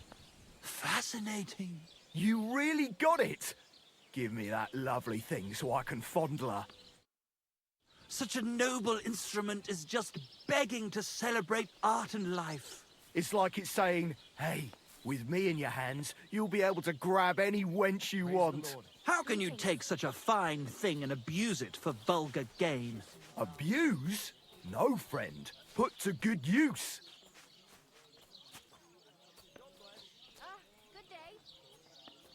Come on, play me something, will you? Give me a moment. I just have to hold it like this, and... What's that you have there? Hey, let me see. How the hell do you... hold it? Ah. Oh, Anna has tiny tits, like a pair of cherry pits. Uh-oh. Christ, no! The idiot broke the strings!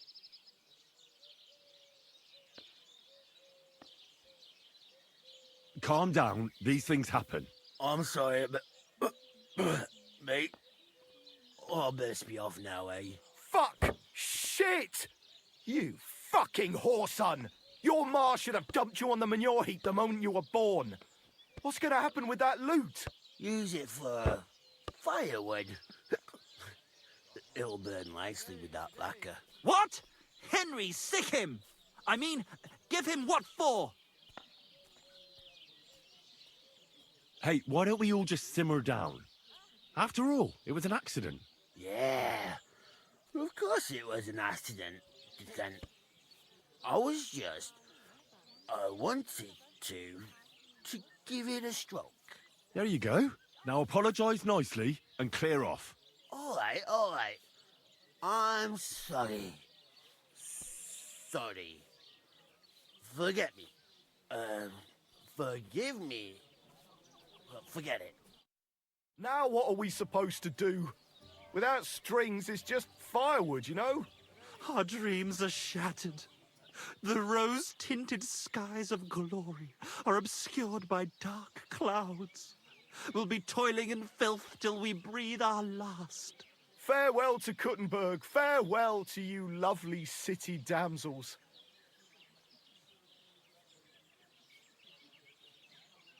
We could replace those strings with new ones, couldn't we? Look, old pal.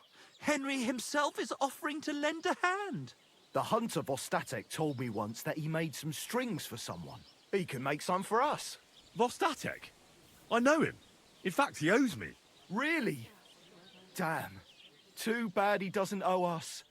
Who knows what he'll charge me and Michael for the strings? Sometimes the price is just too high to pay. Especially when you ain't got a groschen to your name. All right. I'll go and see what he says. All praise and glory to you. May you and all your kin be honored for 7 generations for all you have done for us unfortunate artists.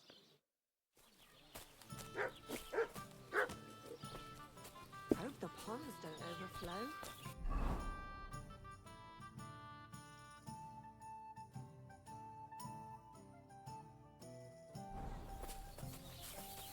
I apologize. How exactly did Vostatek say he made the strings? He didn't. He just said he... How? Probably spun out.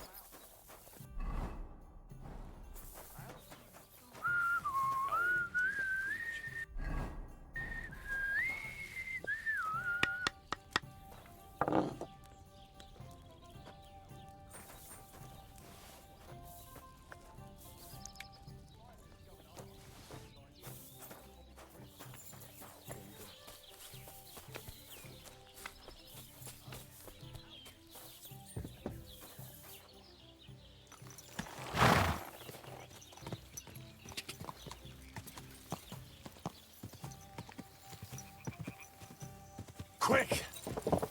Slow down, you idiot!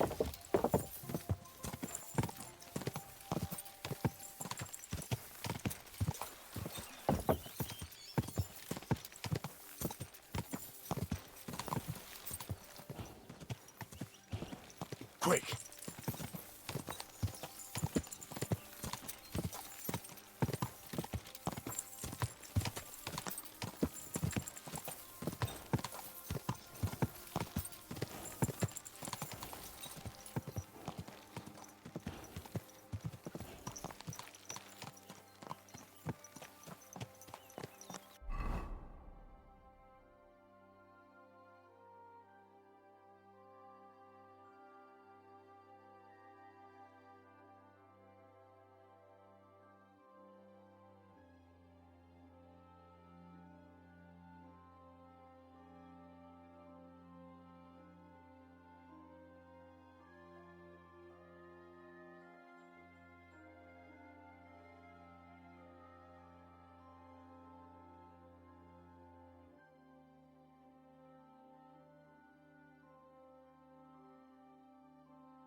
miracle my bones are all in the right place.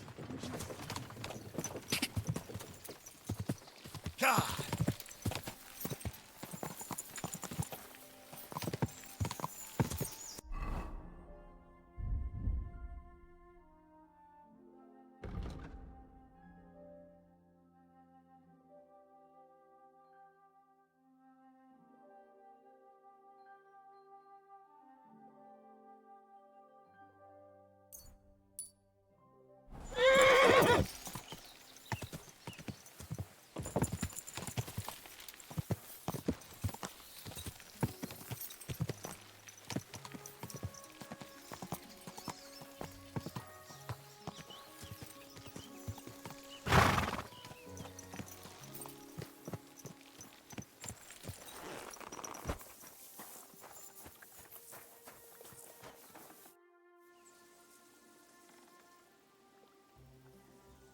I'm trying to get strings for a loop, and I hear you know all about that. I do, but it ain't so straightforward. You have to sacrifice an animal for that. You mean an altar? Candles, mysterious chanting and stuff? Nah, nothing like that. You just have to get a sheep, find the thinnest gut, and weave strings from it. You can eat the rest. I don't know how to gut animals. Well, you're just gonna have to learn. Run along to the woods and bag a deer, or a few hares, eh? You won't get much of any use out of them at first, but after a bit of practice, you'll get there. And meanwhile, I'll clear half your forest of game. You'd have your work cut out, lad. But if you'd rather, you can always buy those guts from a butcher.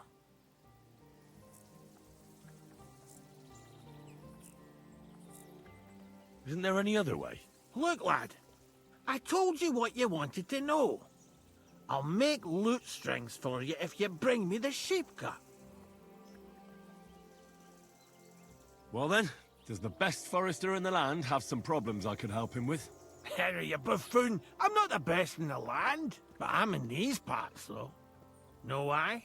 Because I'm the only one here. Well, apart from Varel, that is. So you don't have any problems? As it happens, there is something. Recently, my supplies have been running out quickly for some reason. And you know how much I like a drink when I'm taking a break on the bench behind my house.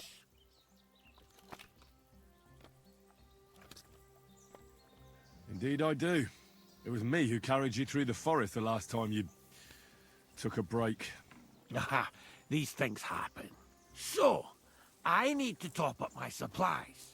Run along to Troskovitz for a bottle or two for me. Take this coin here. And what would you like to drink, gamekeeper of Ostatek? I call it the poacher's hideout. Mix a goblet of mead with wine, add a bit of saffron. I've never heard of this poacher's hideout brew before. Hold on! Poachers! I need help with poachers, the bastards.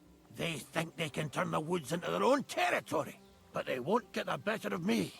I'll send you after them. You're hard as nails, you are. What's more, I'll give you a decent reward for getting rid of them vermin. That sounds better. Aye, so I don't forget. Hand back the coin I gave you for the booze.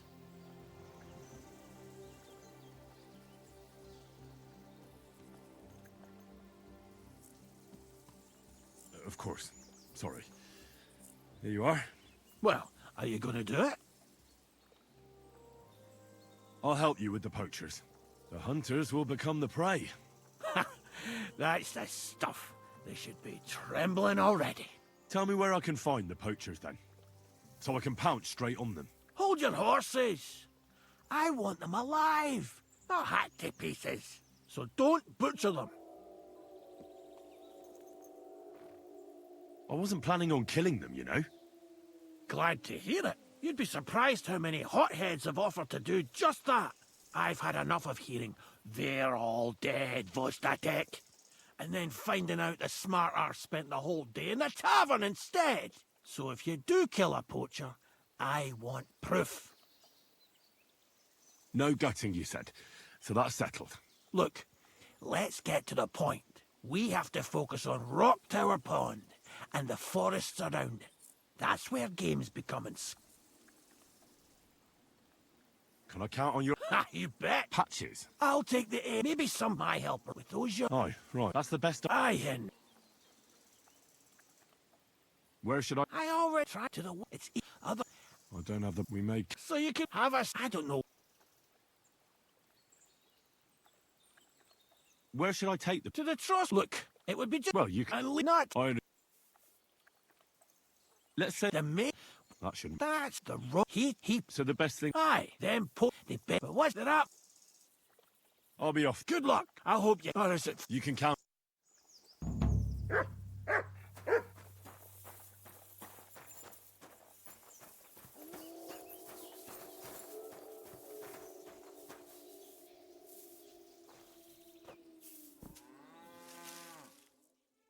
Kind master. Huh? Much...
Jesus Christ be praised.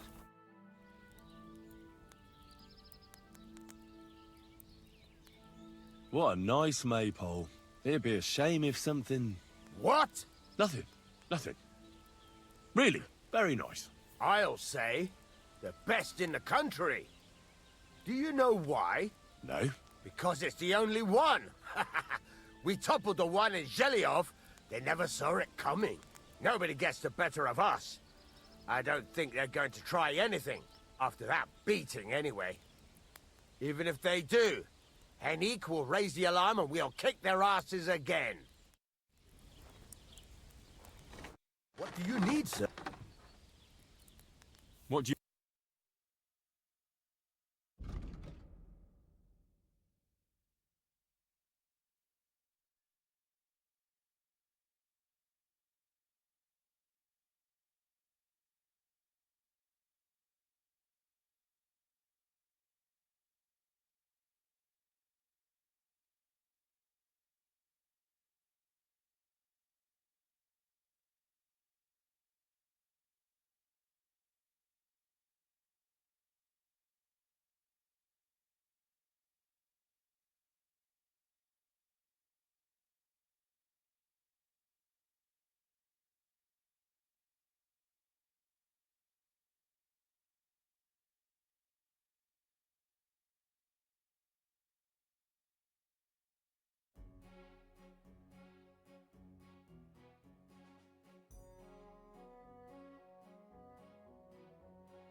Let's talk about the price. Sure.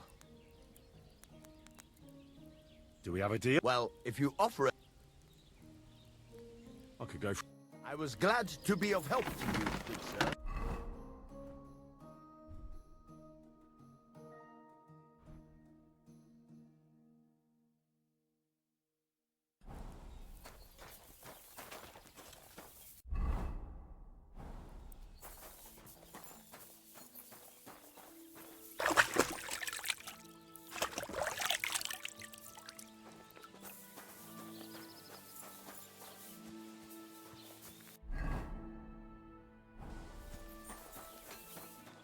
Greetings to you.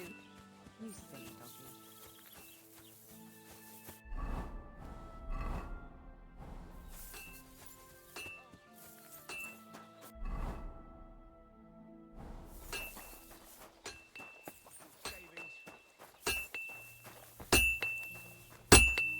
What are you here for? I heard you could use a helping hand at the forge. I could. My last two hands, well, they're not worth mentioning. And what with the wedding coming up, the work is piling up. Ah, what do they call you? Henry. I'm Radovan. You should know, Henry. The blacksmithing isn't for everyone. Have you done it before? Yeah. I basically grew up in the forge. My father was a swordsmith, and not just any. He even forged swords for the nobility. For the nobility, eh?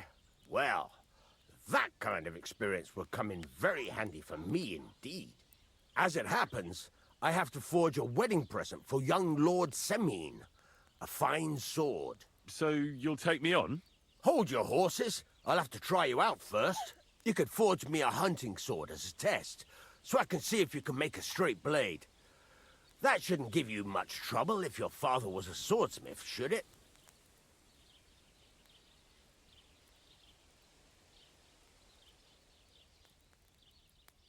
Sure thing. I can get started right away. Great. Find some iron and get started then. Iron? You can't make a sword out of butter, but if you don't have your own stuff, you can get everything from the chest in my forge.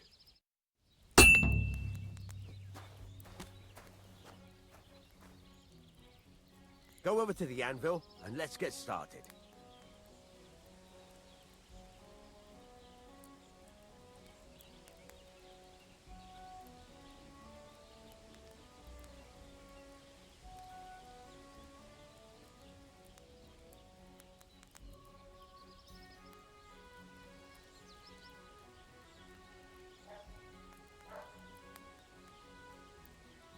Are you gonna get started then? You have a kind master, eh, doggy?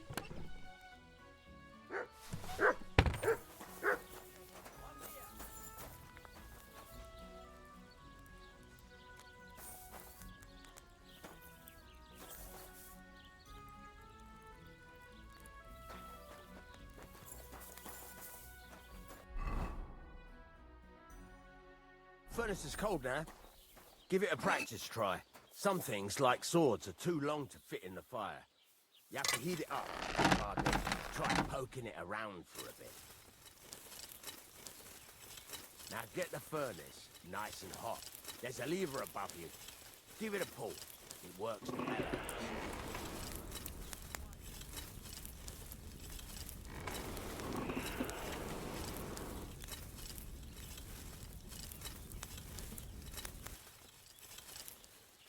What's the matter with you, Henry? You can't forge anything in a cold furnace.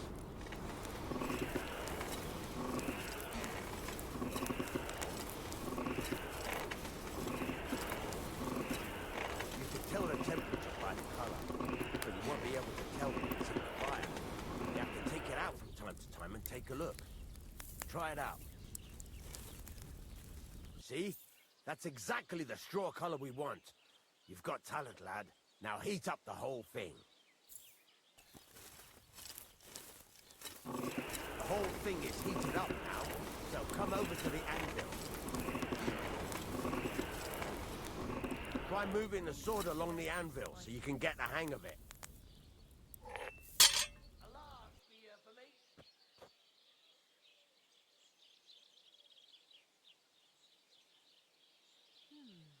Damn it, Henry. Move it. Hurry up. Now take the hammer and try hitting it a few times.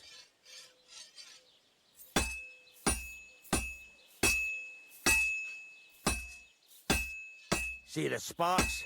That's a sign of a good strike. The more sparks, the better. Also, you can hammer with different degrees of power. A stronger hit will do more, but it'll tire you out faster. Try giving it a few blows, as hard as you can, so I can see how strong you are.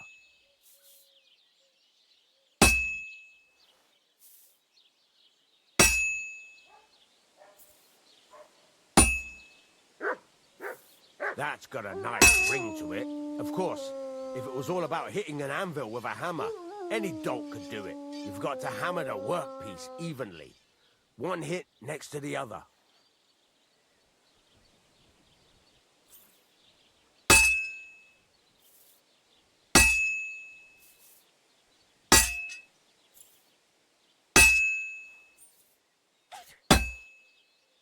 Henry, focus! Give it a try! Very nice. You're doing just fine. But when I say evenly, I mean it. A sword has two sides, like a lot of other things, including myself. Turn it over and continue on the other side.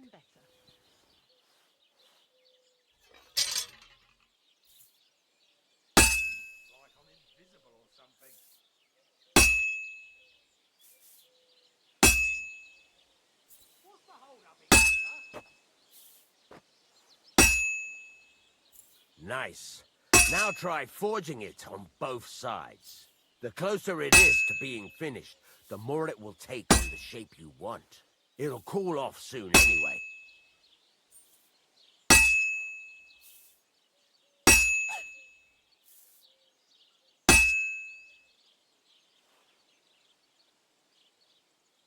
Move it. You're standing there like a fence post. You call this working?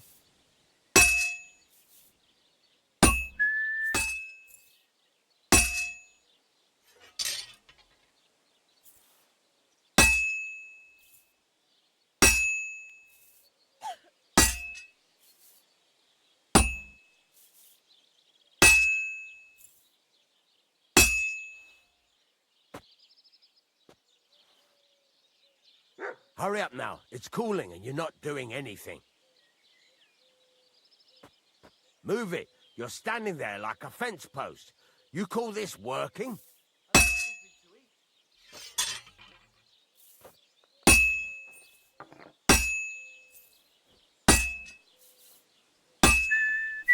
It's cooled now. You can't do it all in one go. You've got to put it back in the furnace from time to time. Sometimes you've got to go there and back all day. But it's all part of the craft. Now, get back to the fort and heat it all up again, like before.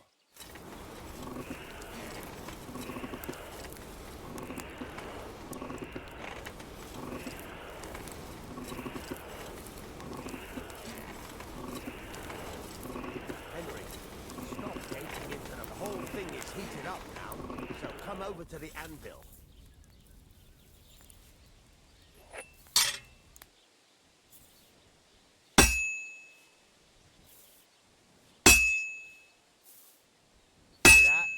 Besides the sparks, you can tell a good strike by the sound it makes.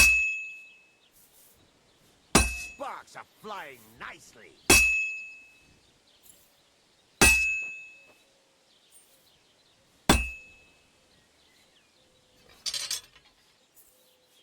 See how it's taking on the right shape?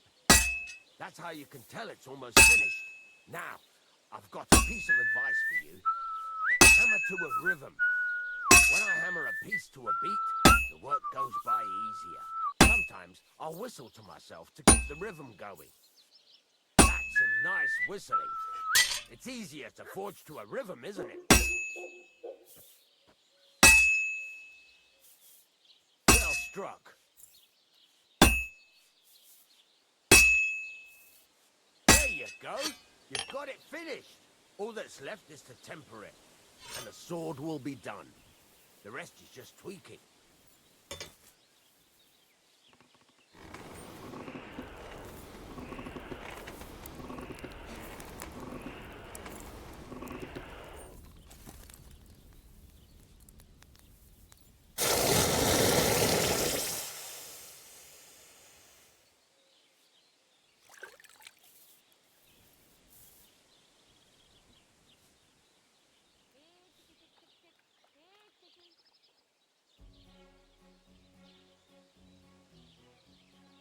Right.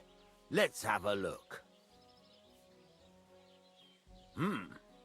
Very nice work. Your father taught you the trade well. He'd certainly be happy to hear that. If you carry on hammering as well as you did today, you've definitely got a job here. Even so, keep in mind, it's all about making sure every strike does its job. That's why you can't let it get cold, or keep striking the same spot. If you work evenly, each strike falling right next to the last one, you can't go wrong. Got that? Or is there something else you want to ask about?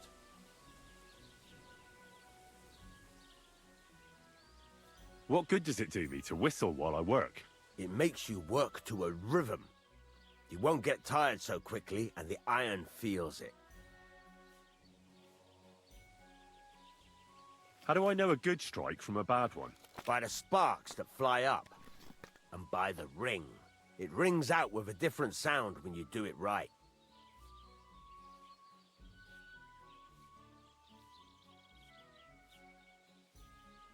What's the right way to heat up the workpiece? Do it till it turns the color of straw. Ideally, the color should be the same everywhere, if your forging's going to be even. The main thing is, don't work it cold. You just ruin it. But don't overheat it either.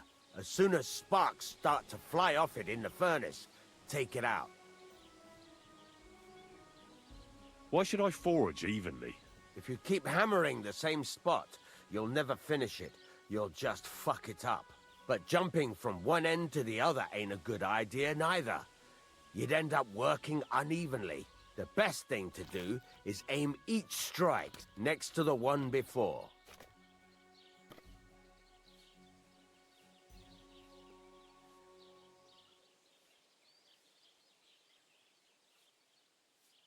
How will I know it's finished? Notice the shape. The closer you are to finishing, the more precise the shape it will have.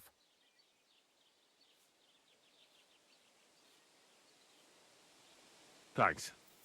That's all I need to know. You can sleep in the chamber by the woodshed. And there's a chest where you can keep your things. And of course, you can use the forge anytime you want. Any questions? Where can I get materials? You can buy some essentials from me. But if you want to make a fancy sword with lots of ornamentation, you'll have to look elsewhere. This is just a village, you know. The locals ain't after luxury. And they can't afford it neither.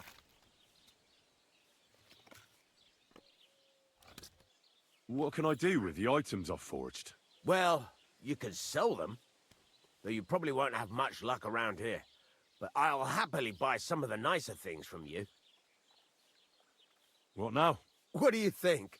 You're not going to be idle. I'll find you some work to do right away. You're pretty good at swords, but what the locals really need is axes and horseshoes. Right, here are some simple drawings that show what they're both supposed to look like.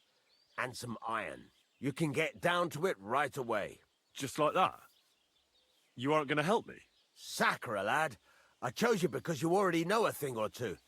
I'm not going to look over your shoulder all bloody day. You take care of these smaller jobs. Forge away as long as you're able, and then sell it all. Once you've made some coin and feel like being out in the open again, I'll give you some more interesting work.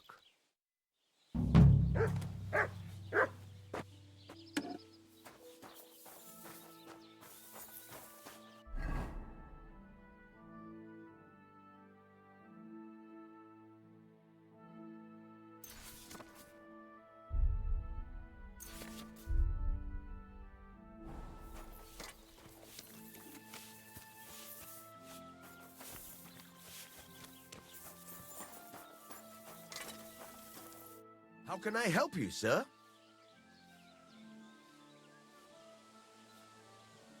It's about those two idiot hands of mine, Venser and Franzi. They drove off with a cart full of goods towards Semine, and they never came back. Do you want me to find them? Just so.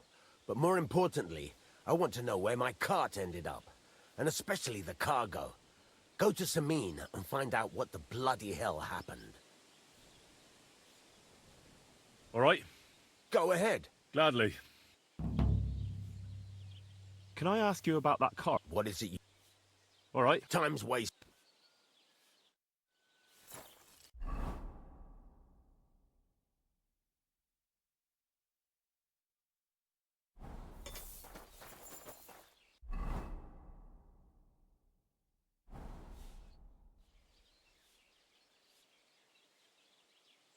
I'm still not really sure of myself in the... Why not?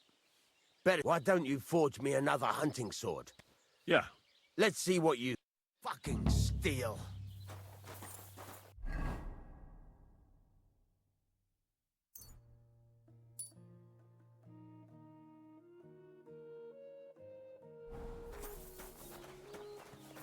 Are you gonna get started then?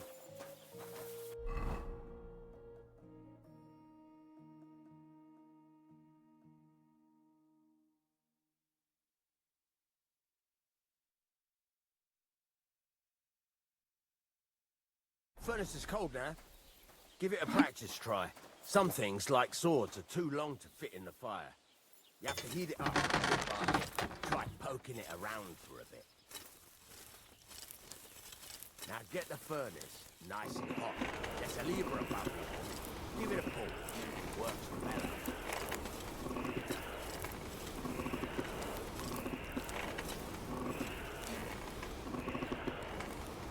You can tell the temperature by the colour, but you won't be able to tell when it's in the fire. You have to take it out from time to time and take a look. Try it out. See? That's exactly the straw colour we want. We've got talent, lad. Now heat up the whole thing. The whole thing is heated up now, so come over to the anvil. Try moving the sword along the anvil so you can get the hang of it.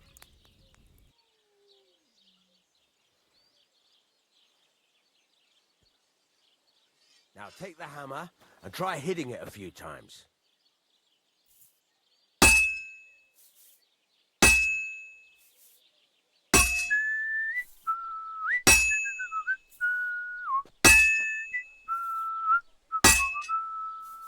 See the sparks? That's the sign of a good strike. The more sparks, the better. Also, you can hammer with different degrees of power. A stronger hit will do more, but it'll tire you out faster. Try giving it a few blows, as hard as you can, so I can see how strong you are. That's got a nice ring to it. Of course, if it was all about hitting an anvil with a hammer, any dolt could do it. You've got to hammer the workpiece evenly. One hit next to the other.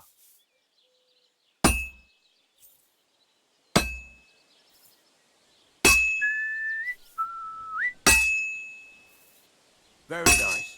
You're doing just fine. When I say evenly, I mean it. A sword has two sides, like a lot of other things, including myself. Turn it over and continue on the other side.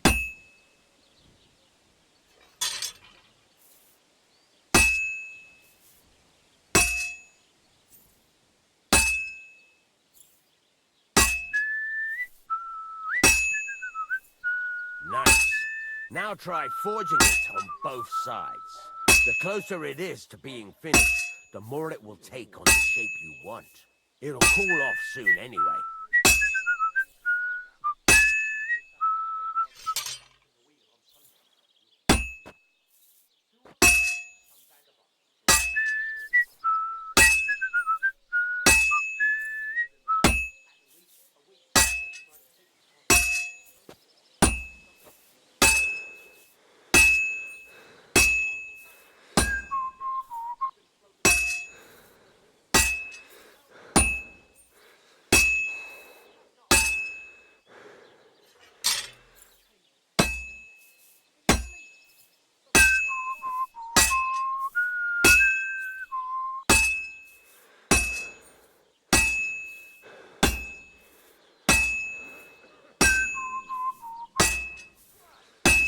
It's cooled now.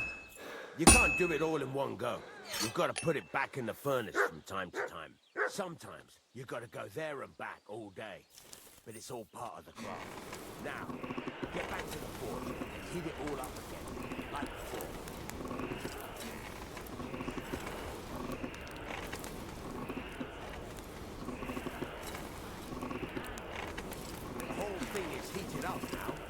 come over to the anvil. Fine visitor sometime then. Feel free. You're no longer in mortal danger. I'd better go. Sparks! That's the stuff. That's the ring you want. See how it's taking on the right shape? That's how you can tell it's almost finished. Now, I've got a piece of advice for you. Hammer to a rhythm.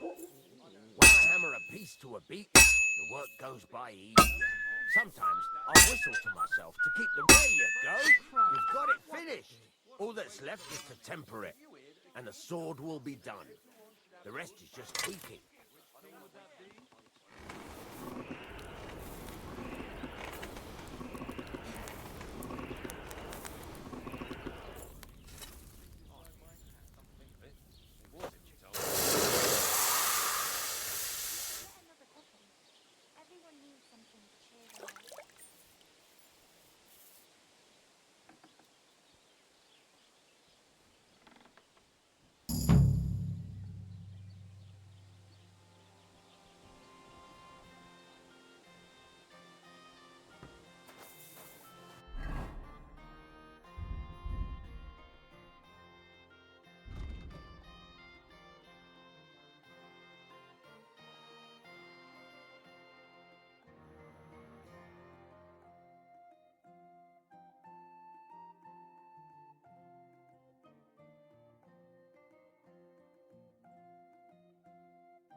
Can I ask you? What is it you need? Have you any? There's only... But I... Those two Can't. I don't think... were there? No. What was the Bugger. There was... And there's a good... All right. Time's waste. There's a couple more things I'd like to ask. Ask away. Thanks. I'd like to learn. What do you want?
You have a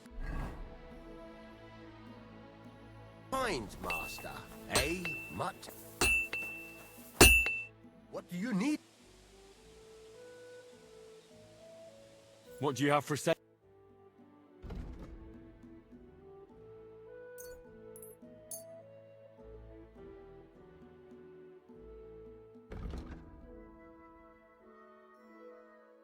Word about the... All right. Aye. I was glad to be of help to you, good sir.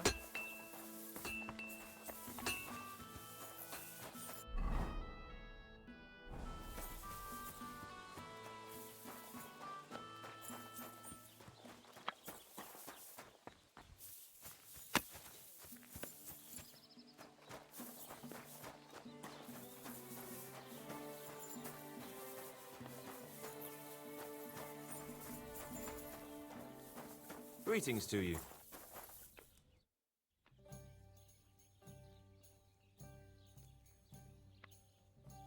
That's a beautiful maypole you have there. You don't see that every day. I reckon all the other villagers must envy you. They sure do. Them Geliovites try to steal it, but our fellas kick their asses.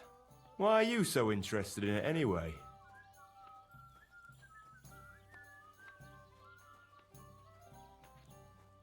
I'm from a small town myself, and I can appreciate a nice maypole.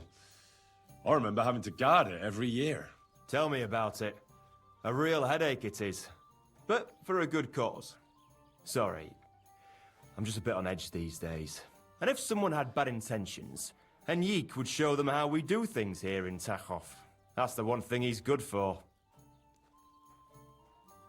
I wanted to ask about Henrik. What about him? Did he do something to you? Sounds like you're not exactly fond of him. Aye, I'm not. He's been getting on my nerves ever since he got together with our Manka. I'm afraid he'll mess with her head and run off with her. Just like his bloody brothers did. Where did they go? What do I know? One day they just packed up and wandered off. Their village wasn't good enough for them, I reckon. I wouldn't mind if someone went and beat the thought of Manka out of his head. Maybe someone not from around here.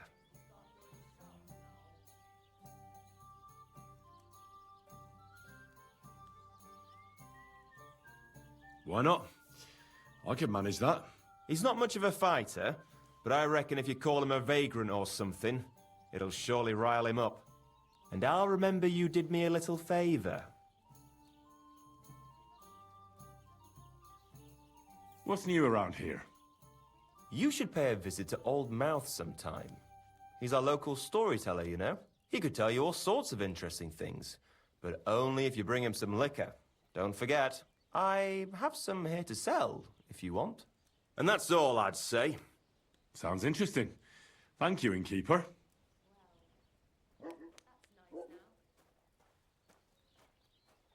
Show me...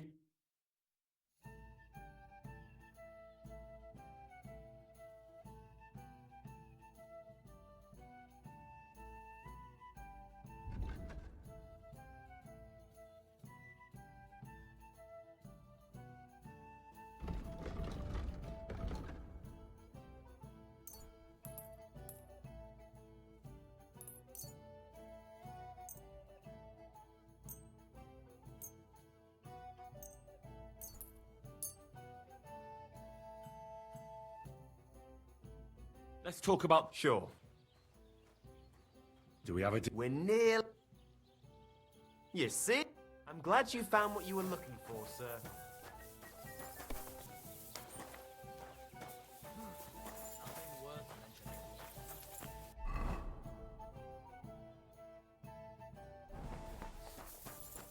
Tie some branches to his horn. What's new around here? Nothing new. It's quiet here, fortunately. Listen, Prochek. Those Geliovites are plotting something against you. What? Bloody hell. Old Olbram offered me some groschen to steal your maypole. Damn it! That bitter old fool just won't give up. As if it wasn't enough that we fairly and honourably took theirs, and then fairly and honourably kicked their asses when they tried to take ours. It's a tradition. That's just how it goes. But for him to send some bloody outsider like that... Hey, this bloody outsider just did you a favour and told you everything, though he didn't have to. Aye, he did. I can clearly see he's an honest bloke, and we value honesty around here. Thanks. I see the people from Takov are honest too. That we are. Speaking of which, I reckon it would be fair to repay Olbram in kind. Let me know if you're interested. I came up with a nice little pastime that's sure to make Olbram shit himself.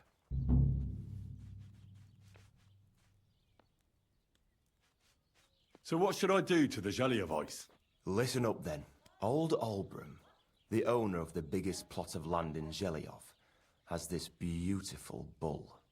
White as snow he is, the finest animal far and wide. Obviously, he's very proud of it. Very protective too. Now you, will give his beautiful snow-white bull a nice new coat of paint. Olbram is going to lose his mind. Simple, right? Painting a bull, eh? That sounds like fun. Right. We just have to work out a few details. First, we have to get some paint. I don't reckon we'll be able to get any here in the village. But you can try and ask Bartoszek, the tailor in Trotskovitz. And after that, try ask if you pour the watcher. All right. And right.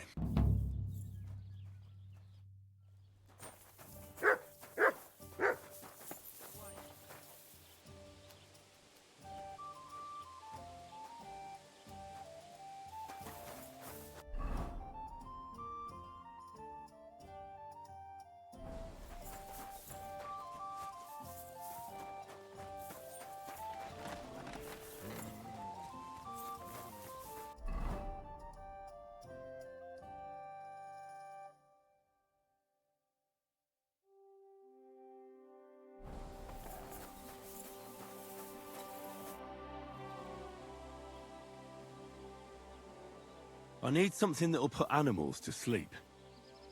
Prochek said you might know something. Did you get tired of blacksmithing and take up farming instead? I just happen to know of something. I used a concoction that will put even a startled mare to sleep in no time. I once accidentally drank some and slept for 3 days. But the recipe is an old blacksmith's secret.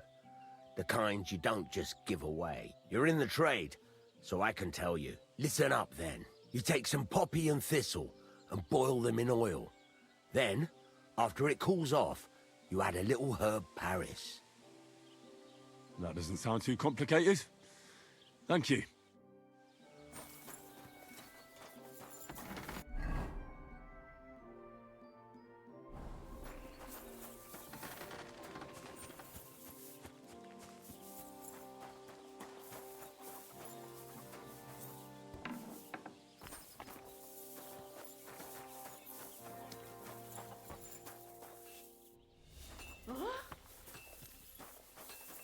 All right, what was that?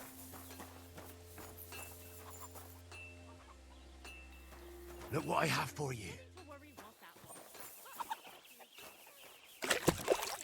I know you see. I'm going to check.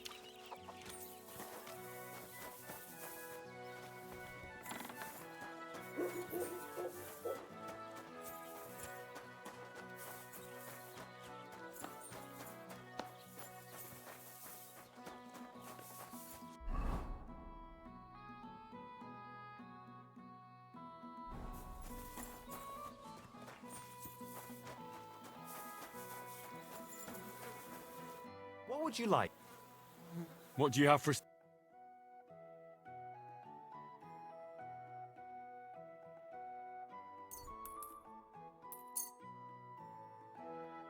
I'd like to discuss... Sure.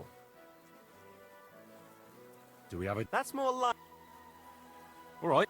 I was glad to be of help to you, good sir.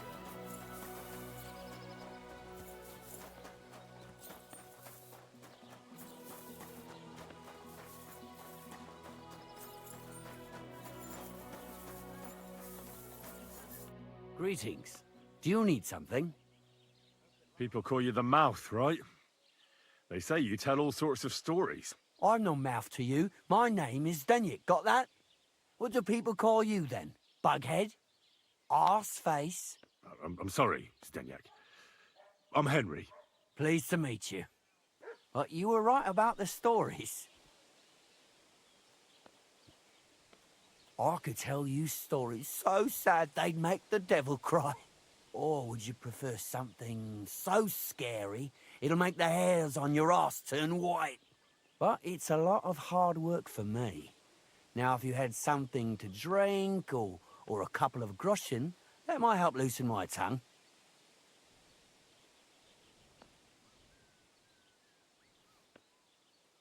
I know quite a few stories myself. How about a trade?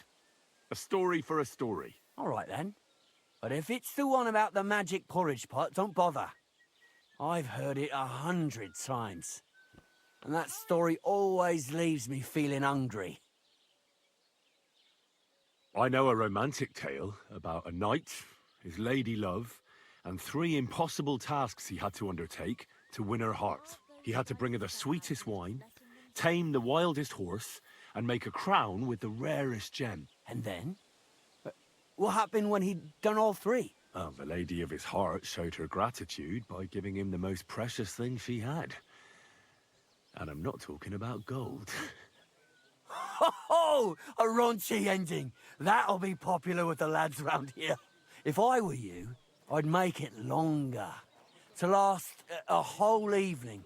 Add a wicked stepmother, that sort of thing. It'll be a hit. And now, I'll tell you a tale in return. So what kind of story would you like to hear? I like stories that can teach me something. Stories with a moral. Haven't you heard enough of those in church? But it's not a problem.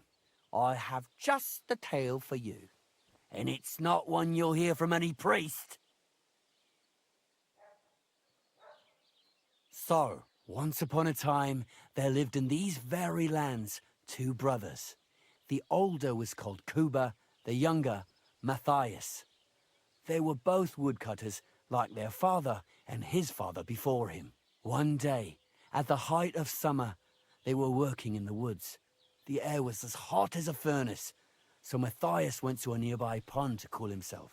But as he was leaning over the cold water, there was a loud splash. His axe had got loose from his belt. In haste, he began to search the muddy bed of the pond, and his hands soon touched something hard and heavy. He pulled it out and could not believe his eyes. He'd pulled out an axe. Yes, but not his old one. It was an axe made of pure silver. Good God. I'd grab that without a second thought. Maybe you would, but Matthias would never. He was an honest man, and with a big swing he threw the silver axe back. He searched the pond again, and this time he pulled out his own axe. Nothing but dull iron and old wood. I reckon that was the right choice. Who knows who the silver axe belonged to? Well, quite. Listen on. Matthias was just about to leave when suddenly a water goblin came out of the pond, silver axe in his hands, and he said, "You're a righteous man, Matthias, and for your honesty, you may keep both axes." Matthias, not hanging around for the goblin to change his mind, took up both axes, gave us thanks, and ran to tell Kuba all about it. Kuba, however, was not best pleased with his little brother's fortune. He deeply envied Matthias for his newfound wealth. So, he set out to try the same thing. He ran as fast as his legs could carry him straight to the pond, threw his own axe in, and began a pretend search for it. Yet Kuba had no luck. He pulled out the axe he'd thrown in himself. So he tried again. Tricked by sunlight, he grabbed something shiny, only to pull out his old iron axe again. Enraged, he hurled his axe back into the water and yelled, "Fuck this axe! I want a silver one!" But the water goblin heard his shameful cry and was greatly upset by Kuba's greed. So, when Kuba reached down into the water for a 3rd time, the water goblin seized his hand, pulled him down a hole to the dark depths, and drowned him. Oh, that's so cruel. I feel sorry for Kuba. Aye, and so did Matthias. He went to the water goblin and begged for his brother's body so he could take him home and bury him. But the path back from the pond led over a steep hill, and carrying the weight of the waterlogged body, he stopped to rest by an old oak tree, and he used a silver axe to cut off a branch that would serve as a walking stick. But it wasn't enough. Somehow, it was still getting harder to continue up the hill. Then Matthias realized it wasn't his brother's body that was weighing him down. It was the silver axe. The axe was the cause of all this trouble. So he started bashing the silver axe against the big stone with all his might, trying to destroy it. Yet no matter what, he couldn't even make a dent. With the last of his strength, Matthias climbed to the top of the hill. He knew he could go no further, so he found a pretty spot with a view over the valley and dug his brother a grave. There, he buried both his brother and the silver axe that had brought such pain upon them. The locals have had no dealings with the water goblin since then, but some have had the bad luck to bump into him. And when you walk by the pier, where it all happened, you can still hear his chuckling. That was a very nice story. Story? What story? It's the truth. Why hasn't anyone gone looking for the axe then? Because it brings misfortune. Didn't you listen to me at all? Look for yourself if you wish. Rock Tower Pond isn't far from here. The Water Goblin's pier is somewhere among the reeds. But leave me out of it. Farewell.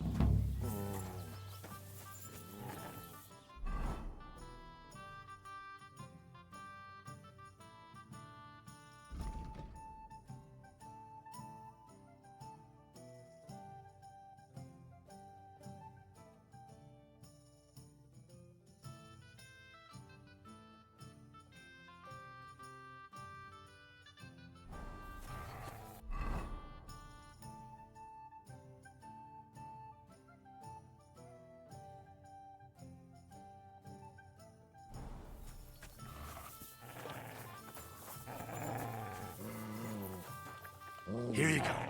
Take it.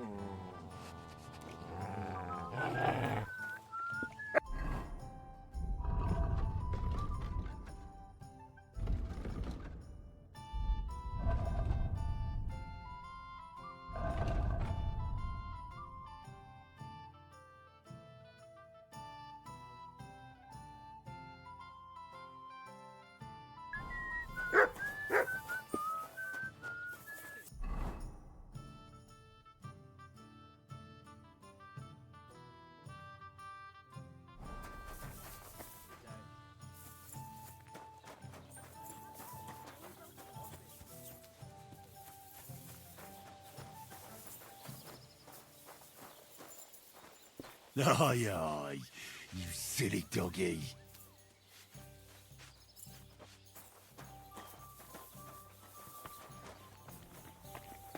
Aye.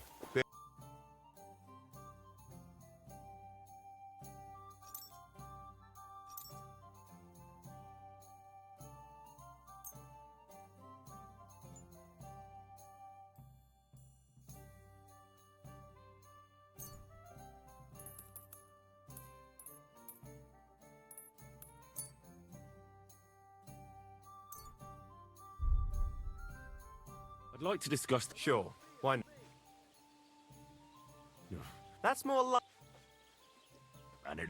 I was glad to be of help to you, good sir.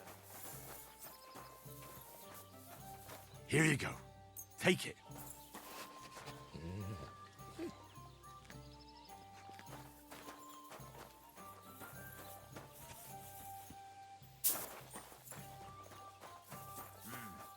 I should get going.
What do you hear?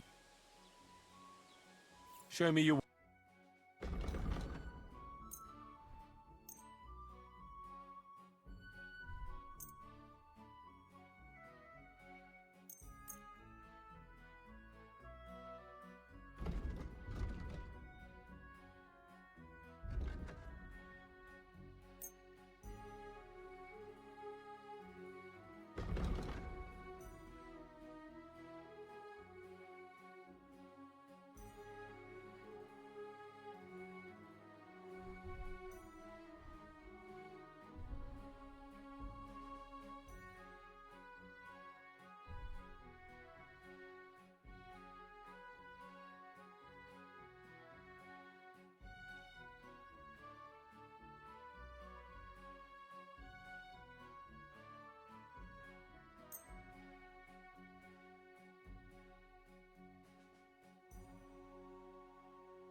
Let's talk about the price. All right.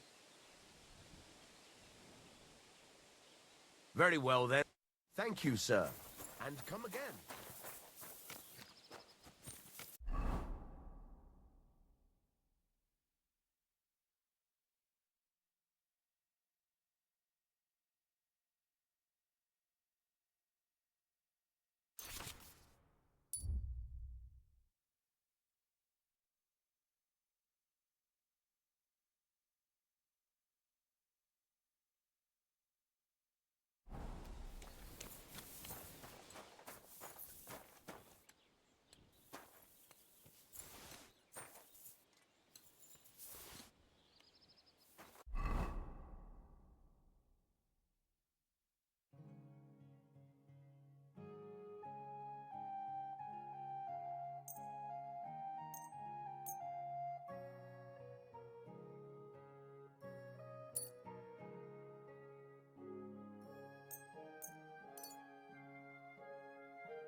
Here you are, you thief! Stop that horse and surrender!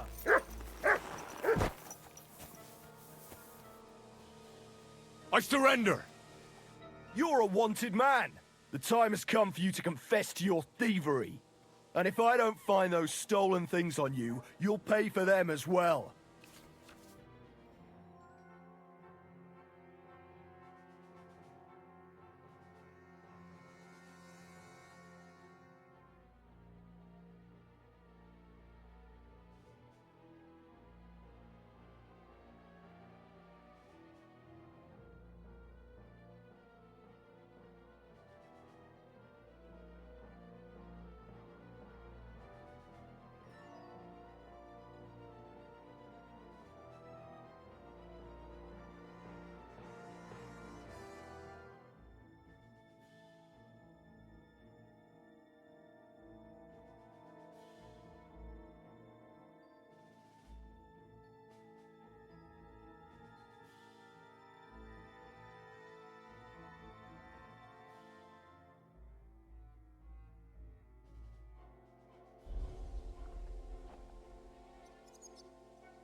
utter nonsense, all of this. You're keeping me from an important mission. You'll have to answer to the nobility for this. Oh, I apologize, my lord. I must have made a mistake. Let's just forget about this.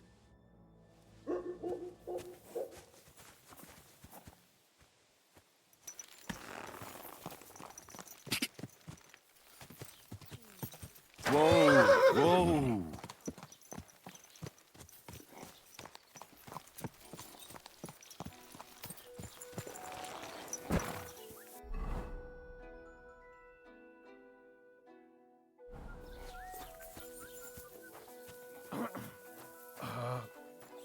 All right.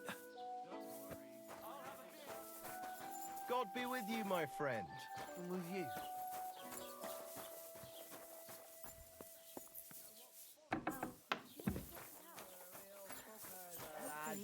Hi, it cost me all the money my pa left me. I even had to sell the ring from my mother-in-law. But I'm telling you, if he... Greetings, innkeeper. I've come to apologize for the fight we caused. And also to ask if there is anything I can do to help. Latch in the stable when the horses bolted, lad. How so? Did something happen? I had a couple cumans come in here and get in a brawl with the locals. What the hell did I do that people fighting here all the time? Did anyone get hurt? Bah! They broke a couple of pictures and Wojtek took a punch in the gob, but nothing else.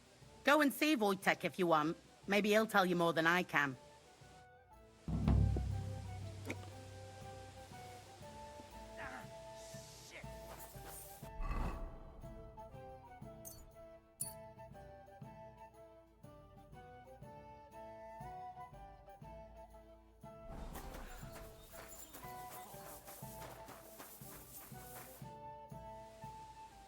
What's the latest news in... Have you heard about the Divozhenka of Semaine? What Divozhenka? You haven't seen one yet? A Divozhenka is a wild woman of the forest. An ugly, disfigured creature. You can find them deep in the woods or caves, where they make their ointments and gather magic herbs. Sometimes they hurt people, sometimes they help them. You shouldn't go there. Why not? The Sameen lot did that. They were worried she might put young Lord Sameen under a spell, especially now, because of the wedding. So they took care of her. And that's about it, I'd say. Sounds interesting. Thank you, innkeeper.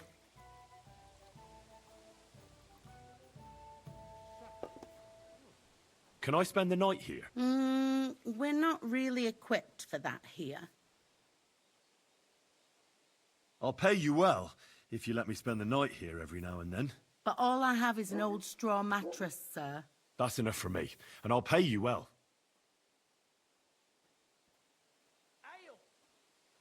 Let's agree on a pro... Do you accept? More! Good. It was my...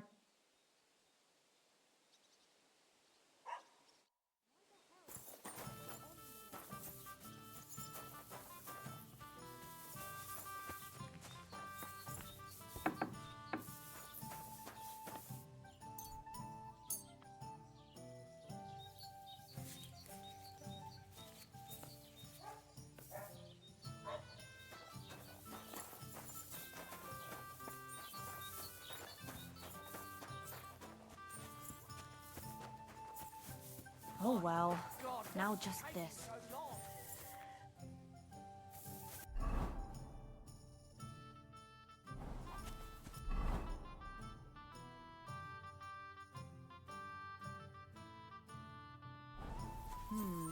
One beer after another.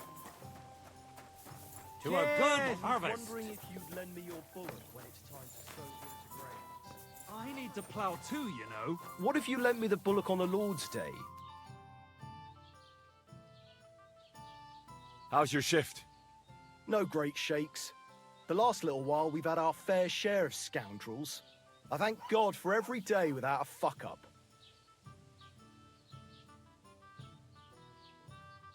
What's the situation with hunting game around Troskovitz? I don't know why you're asking, but it's strictly forbidden, of course. Only the local lords can hunt game. But if you're interested in gossip, then aye. There's poachers running around the forests, and they're worse than wolves. But it's all them fucking nomads' fault. Since they came to the region, they brought nothing but shit. It started with stealing hens, then the odd sheep disappeared here and there, and it's up to me to solve it.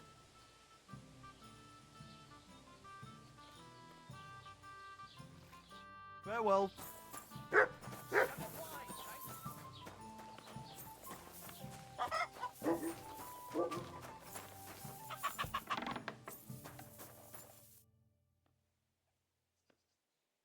I'll have a look at the...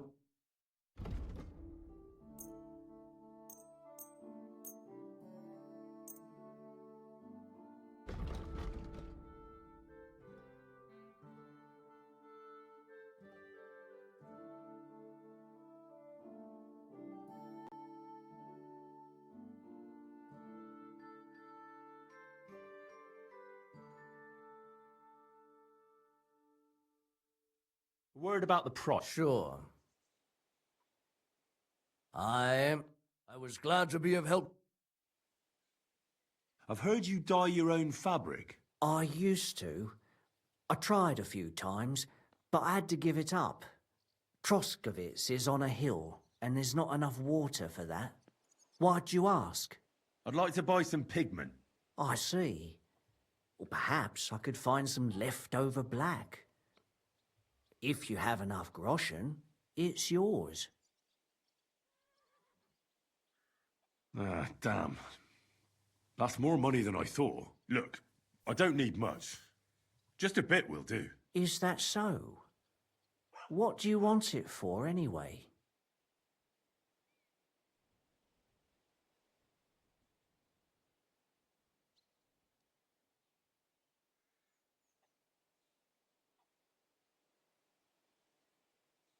Nothing important, really. All right, whatever.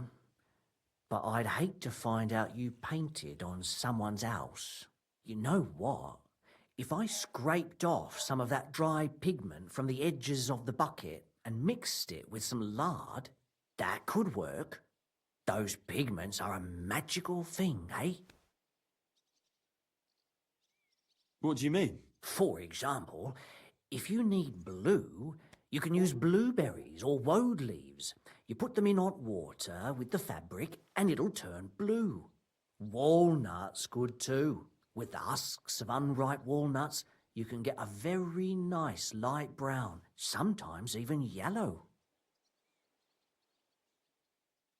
The best way to make red is from madder root. And when you add alum or beeswing to the water, the colour gets a beautifully rich shade. Or you could just use plain old black elder. The berries, of course, but they're more for lighter shades.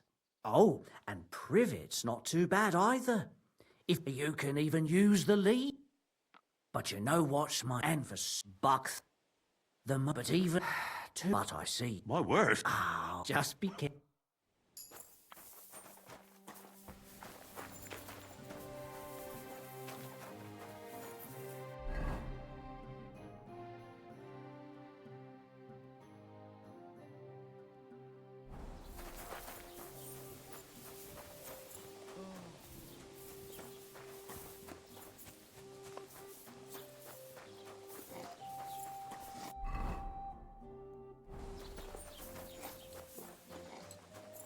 The Lord be with you.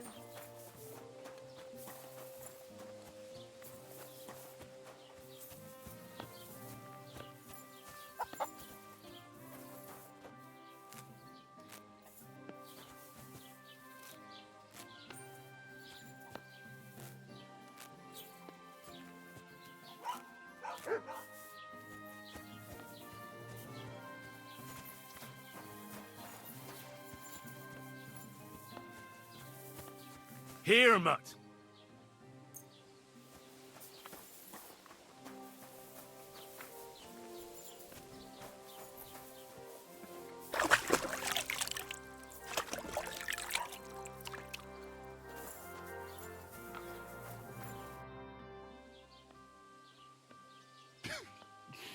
You look like you got a solid beating.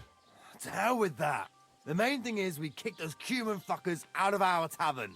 But still, I'd sleep better knowing someone made sure they don't come back ever again. Someone like... Like me? What an idea. At least you'd show you're worth your salt. After what you pulled last time, your reputation could use a bit of polishing. All right, then. I'll take care of the Cumans. Excellent. I don't care what you do with them. Just find their camp and make sure I never see them again. Got it? Seems they came from Samin. Try asking there. Someone must have noticed that rabble.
Show me your way.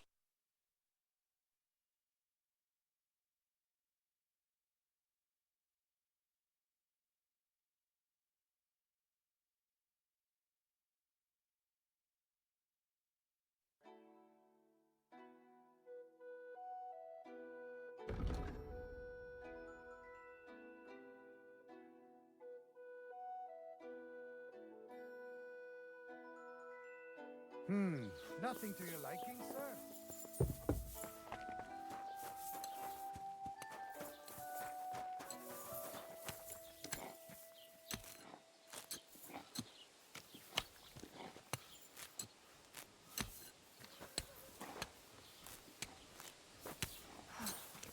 That's enough for today.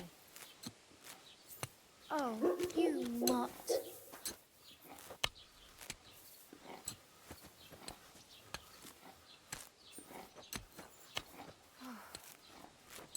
That's enough of that. Christ.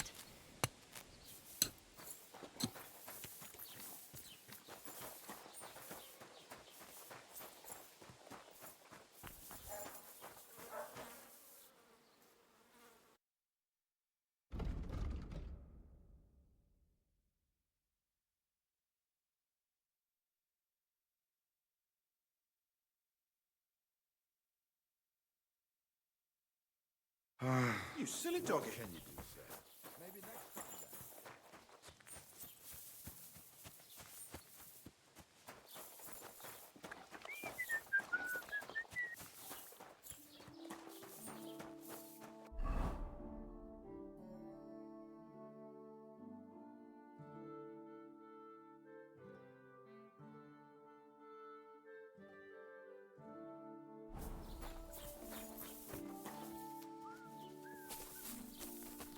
You shouldn't be bothering us here. What? You shouldn't be bothering us here. Christ, what now? Hey, you're the one they're looking for here. Give up. Easy now. I surrender. I've got it. You're that. I'll have none of that. All right, I'll pay. Now show me what you've got. Let's see if you have anything stolen on you. All right. All right, then. In that case, an indulgence will suffice.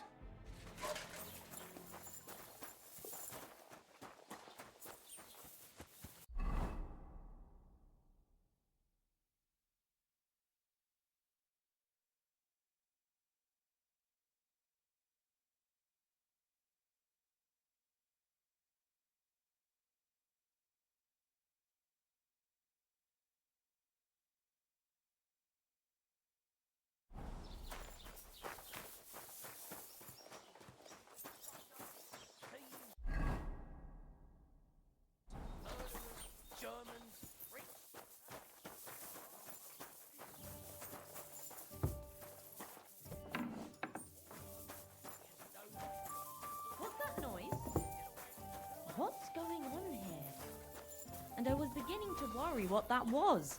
But it's just... I apologize. Aye,